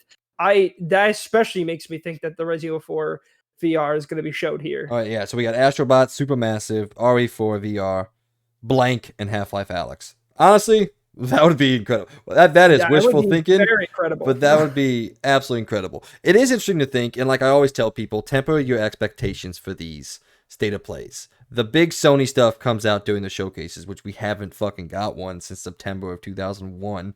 They were completely quiet for the all of 2022, which not really makes me angry or anything like that. Like, I'm just like, I really want to know what they're working on. I want to see what else is out there. Like, people sometimes get angry that they haven't said anything. I'm like, but why would you want them to say things too early? Like, there was a news story that ran a couple weeks ago that Judas may not come out till 2025 at the latest. I'm like, then why fucking announce it in 2022? I know. Announce it later. Like, I was excited, and then you said, oh, it'll be out by 2025. I'm like, oh, cool, thanks. I'll fucking forget about it. But no, I'm not going to forget about it. But, like, I don't know. I think Sony for a while was announcing games fairly early, and they got some heat from it. Not from us or anything like that, but just from the internet in general. So maybe they're playing things a little closer to the chest, and maybe, they're like, all right, let's not announce a game until it's like, we're fairly confident it's going to come out in the next 12 to 14 months, Which I'm okay with, That's enough time to build hype and get excited. This is a topic we should definitely bring up sometime, or I guess we could talk about now, but I do kind of personally just much prefer if all these game companies started to just be like, hey, when it's like, as you just said, like when it's literally basically finished, it's fully basically almost done, it's on its like last 2 or 3 things they got a little bit do, then announce it, then say it's going to be coming out in the next few months. It doesn't need to be shadow dropped or anything like that, but just more like, it's going to be finished for sure. There's no if, but, when, then. I would much prefer if they did that, but I think also the biggest reason why we don't get that is mainly because of shareholders and them basically pushing for these companies to showcase it early, super early, especially 15 years early, like Skull and Bones. That's hyperbole. Obviously, it wasn't 15 years ago. But Beyond Good and Evil 2 was 15 years ago. Yeah. So, well, it's coming some. We are working on it. Okay. I want them to come out and be like, don't worry, guys. It'll be here sometime this century. Yeah. You might Uh, as well. all right. But one thing I think we might get a look at is a game that we haven't heard from in a long time called Little Devil Inside, a game that was there at the PlayStation announcement all the way back in 2020. Haven't heard about that since 2021, I believe, or maybe even later than that, but that seems like a troubled development game. I'm still excited about it. I still think it looks really good, and we'll see. There was rumors that the game kind of had to get rebooted in a way, not fully, but they needed to retool a lot of stuff within the gameplay cycle. So we'll see. Still haven't heard anything from that in a while now. Haven't heard anything from PlayStation in a while. But like I said, temper expectations. Not going to be any. Spider-Man's not going to be here. Wolverine's not going to be here. Not going to be any of that. So if there is, I lose. But I think the coolest thing is 15 minutes of Suicide Squad. I mean, that's very unexpected. So I'll be excited I'm pretty excited about it. I'm still tentatively hesitant about what that game is and it's going to be, but I guess we're about to hear, under 24 hours now. We'll see 15 more minutes. We'll have a much better idea of what it's going to be. So, all right, let's keep it moving. We're getting to the end here, running a little long, but our final Around the Point story. Pokemon has announced that they will have a Pokemon Presents next week on February 27th, Pokemon Day itself. And I can only say this. If the Gen 2 remake isn't here, I'm flying to Japan and I'm stabbing a knife in between someone's eyes. It may not even work for Pokemon. I'm just going to stab a knife in someone's eyes there. For legal purposes, obviously, isn't going to do that. Yes, FBI, when you're listening, I'm not going to do that. One, because I'm not that person, and I don't also have enough money to fly to Japan, so... There's multiple reasons. But yeah, it says we're getting about 20 minutes of exciting Pokemon news in celebration of Pokemon Day 2023 on their official Twitter account. So I will definitely be looking forward to that. Those of you out there who like Pokemon, like DJ and myself and Logan, kind of, look forward to that. Can't wait for Gen 2 Remake finally. Anything else? Nope. All right. Well, ladies and gentlemen, welcome. You know what? Actually, no. Let me wrap it up before. Actually, my real question is, what FPS is it going to be? 12. Sick. A locked 12 frames Definitely a second. watch it. Yeah. Can't wait. Oh, you mean the presentation itself? Yeah. Oh, okay. I thought you meant the game that they announced. No. It's a locked 12 frames a second on this fucking YouTube video. That's funny. I hope they make as good of a showcase as they make their games. One thing that deleted that I guess I'll just throw in here real quick. There is a How to Train Your Dragon live action movie being worked on right now from the director of the original trilogy. That's all I'm gonna say. I don't have enough time to delve too deep into it, but there you go. So if you like How to Train Your Dragon like I do, hopefully you're excited about that.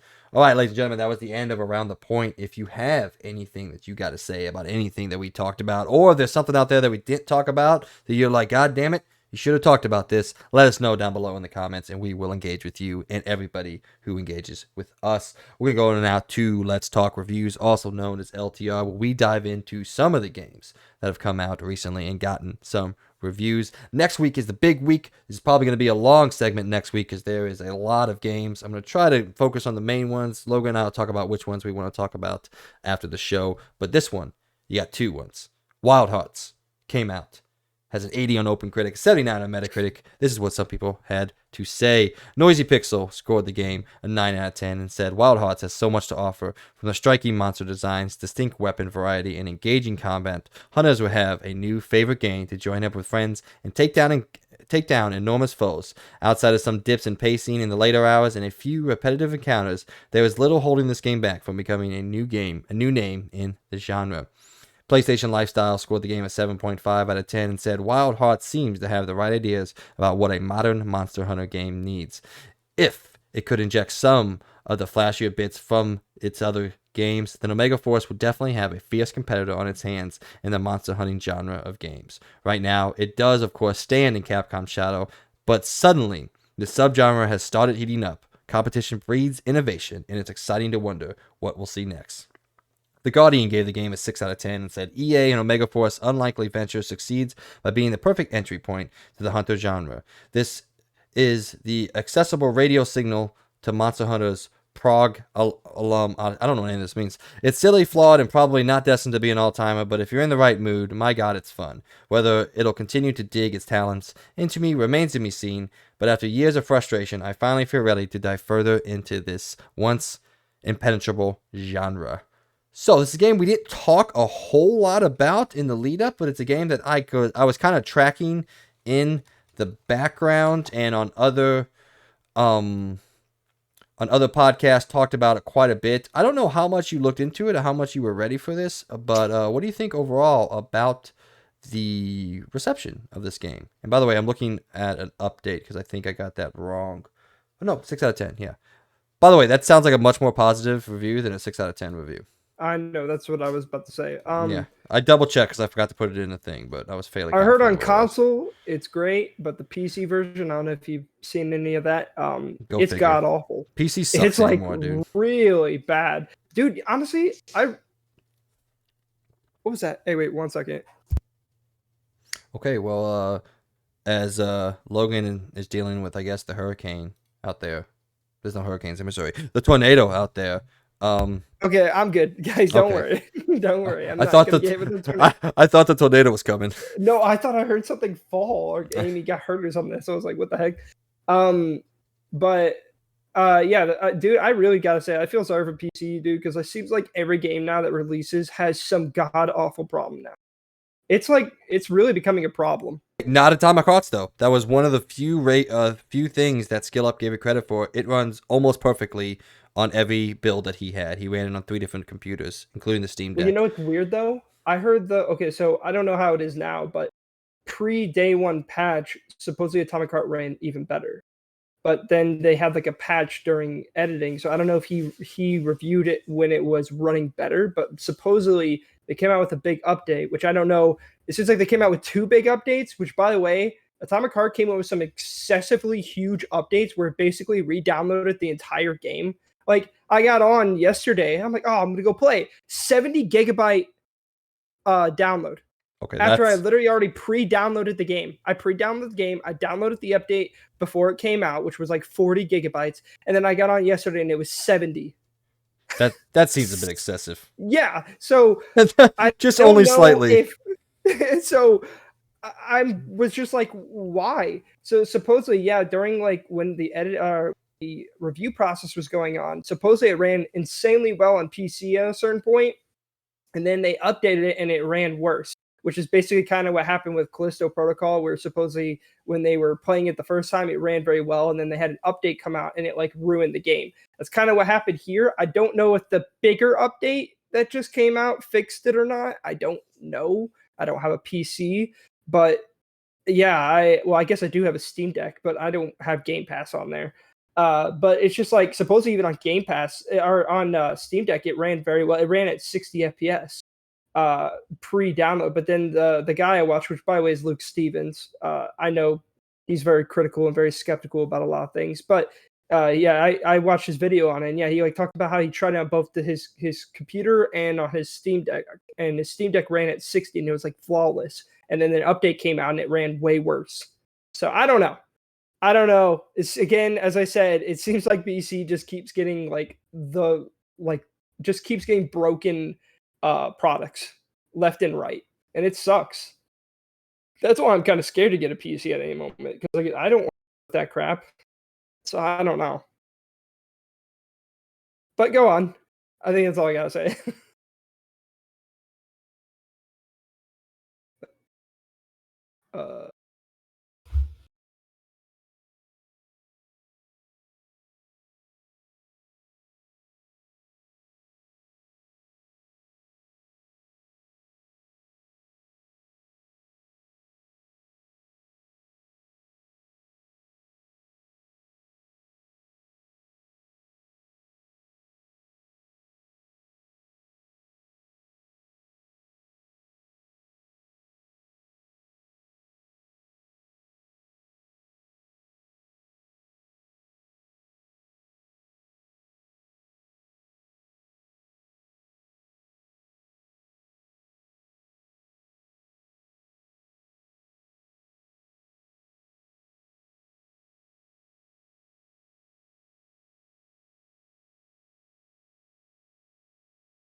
Oh, and I'm back. Sorry for that awkward pause.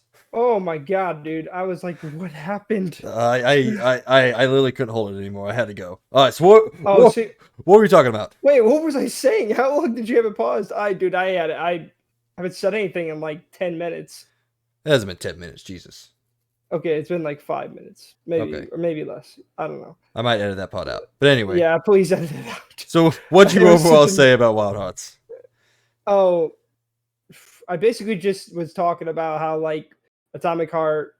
I wasn't even really talking about Wild Hearts at that point. But I'm just saying it's really sad what PC's going through, and I said that's why I'm kind of scared to ever really get on the PC because they constantly now with every single game basically now has had some kind of problem with it, and it really sucks.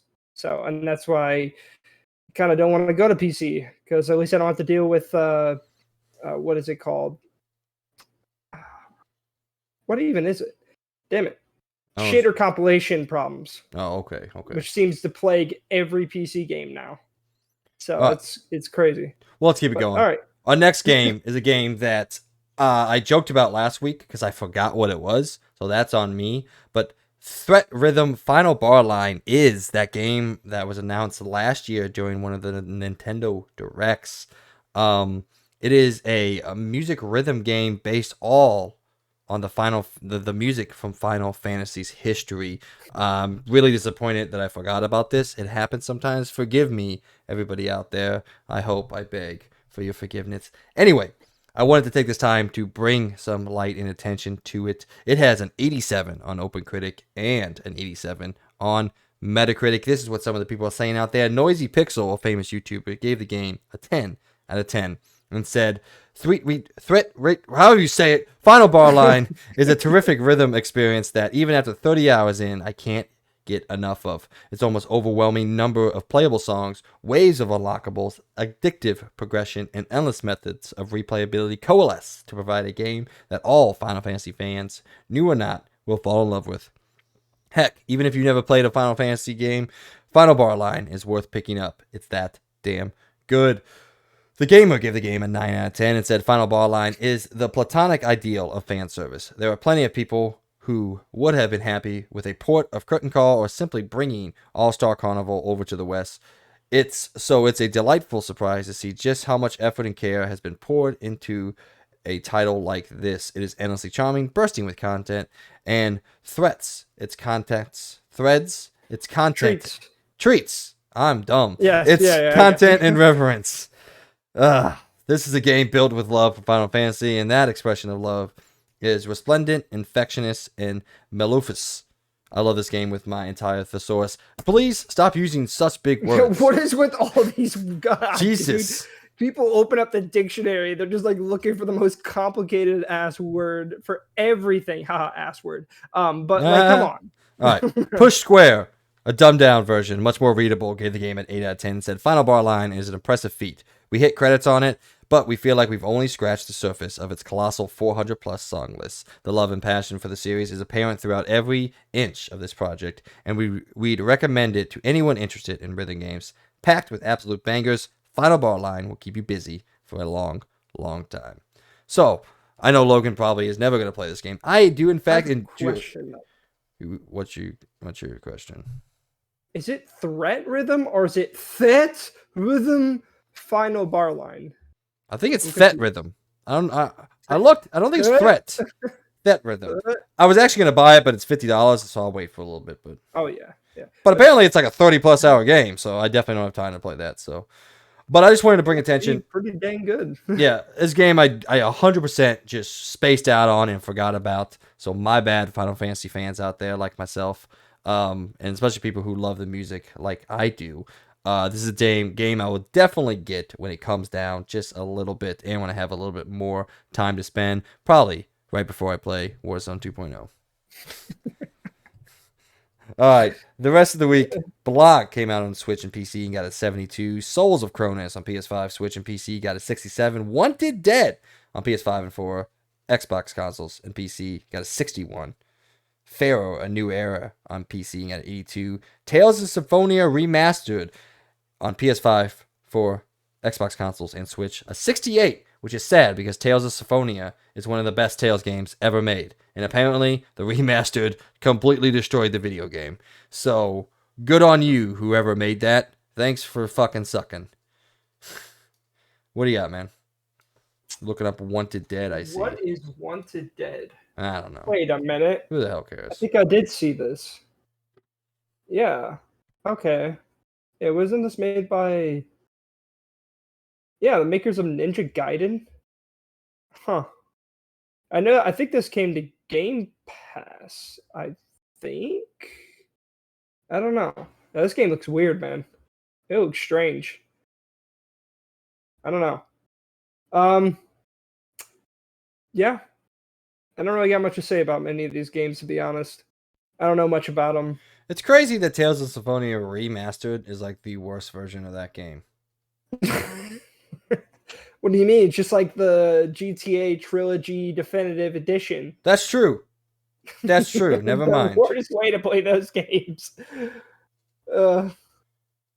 Sad. Yeah. All things sad. All right, ladies and gentlemen, out this week. I said we're a little behind on recording here, but we'll let you know anyway. On February 1st, Akaara came out on PS5 and 4, Xbox Series X and S, Switch, and PC. Atomic Heart, we'll talk about that next week on PS5 and 4, Xbox Series X and S, and PC. Like a Dragon Ishin on PS5 and 4, Xbox Series X and S, and PC. Then on February 2nd, today, PSVR2 came out with a shit ton of games at launch. I think over 100, actually. But as we've already said, you can play... Proverbial. I can't even fucking say it. Never mind. Shut up. I can't say anything anymore. A proverbial shit ton. Proverbial shit ton. It's okay. I couldn't fucking read the source review from the gamer, so it doesn't matter. Dude, that was as bad as the... Have you seen the clip about the guy announcing Assassin's Creed Valhalla? No. I can't remember how he says it. I'm going to look it up, but keep going. I'll play it if I get it. The two big ones, obviously, Horizon Call of the Mountain on PSVR 2, and then Firewall Ultra, a remastered / compilation version of Firewall 0 Hour, which gives you all the content and a bunch of new content on PSVR 2. I know that game is probably the most successful first-person shooter game on the original PSVR, so I will be excited to possibly jump in and check it out for myself. Then in non-VR news, Digimon World New Order comes out on Switch and PC today. Then tomorrow, February 23rd, Blood Bowl 3 comes out on PS5 for Xbox Series X and S, Switch, and PC. By the way, I saw that you picked this up on a counterpick on our league, so you took my advice a little bit there. Grim. Yeah, I'm not gonna lie. I'm kind of worried about it. Uh-oh. Grim Guardians. And it's a 9 and an 8. So. Oh shit. Yeah, not good. Worried about it. I'm a little bit worried now. Grim Guardians Demon Purger on PS5 for Xbox Series X and S, Switch, and PC. Sons of the Forest on PC. And then on February 24th, Clive and Wrench on PS5 and 4, Switch, and PC. Kirby's Return to Dreamland Deluxe on Nintendo Switch. And then Octopath Traveler 2 on PS5, PS4, Switch, and PC. And that's your week. A pretty big week, honestly. I mean, obviously you got a brand new console launching, but even outside of that, a lot of games coming out. Atomic Heart, Like a Dragon, Kirby's Return, Octopath Traveler. Definitely a big week for us in the Fantasy League. Obviously, we've already got it scoring most of those. Atomic Heart is very much a letdown from what I wanted it to score. Again, probably not going to play it, but the other two got me 11 points, both Like a Dragon and Horizon Call of the Mountain. But like I said, we will talk about those next week. And Octopath Traveler 2 getting Logan on the board first with a big one. So what do you got, man? Nothing much, to be honest. Wait, I want to show you this clip real quick, or let you hear it. Wait, let me see if I can get it real quick. Wait. And the Grammy goes to Assassin's Creed Valhalla. Assassin's Creed Valhalla. He said every word of that one wrong. There's only 3 of them, and all 3 of them were wrong. Dude, I want to save that clip. Oh, I love that so much. Dude, you gotta send me that. That's fucking fantastic. Yeah, so that's why when I said that, I'm like, dude, I'm done. I give up. I can't say anything. That's amazing. I can't wait. But, if we ever become like actual popular, there's gonna be so many clips out there just saying stupid shit. Especially you with your fucking English language over there. Deaf. All right. Well, that's all we got for you guys. ladies and gentlemen, this brings us to the end of our show. Everyone who's been watching or listening, we just want to take this time and thank you from the bottom of our hearts. Without your support, we could not be doing what we're attempting to do here at the Experience Point. But please help us to continue to grow by telling everyone out there that you know who even has the slightest appreciation for all things pop culture that they have some new friends waiting to talk all sorts of fandoms with them. We would greatly appreciate it. Mr. Birdman, any last words? As always, thank you guys for stopping by. I hope you guys had a good time during this episode. I feel like we had a little bit more fun with this one, but God,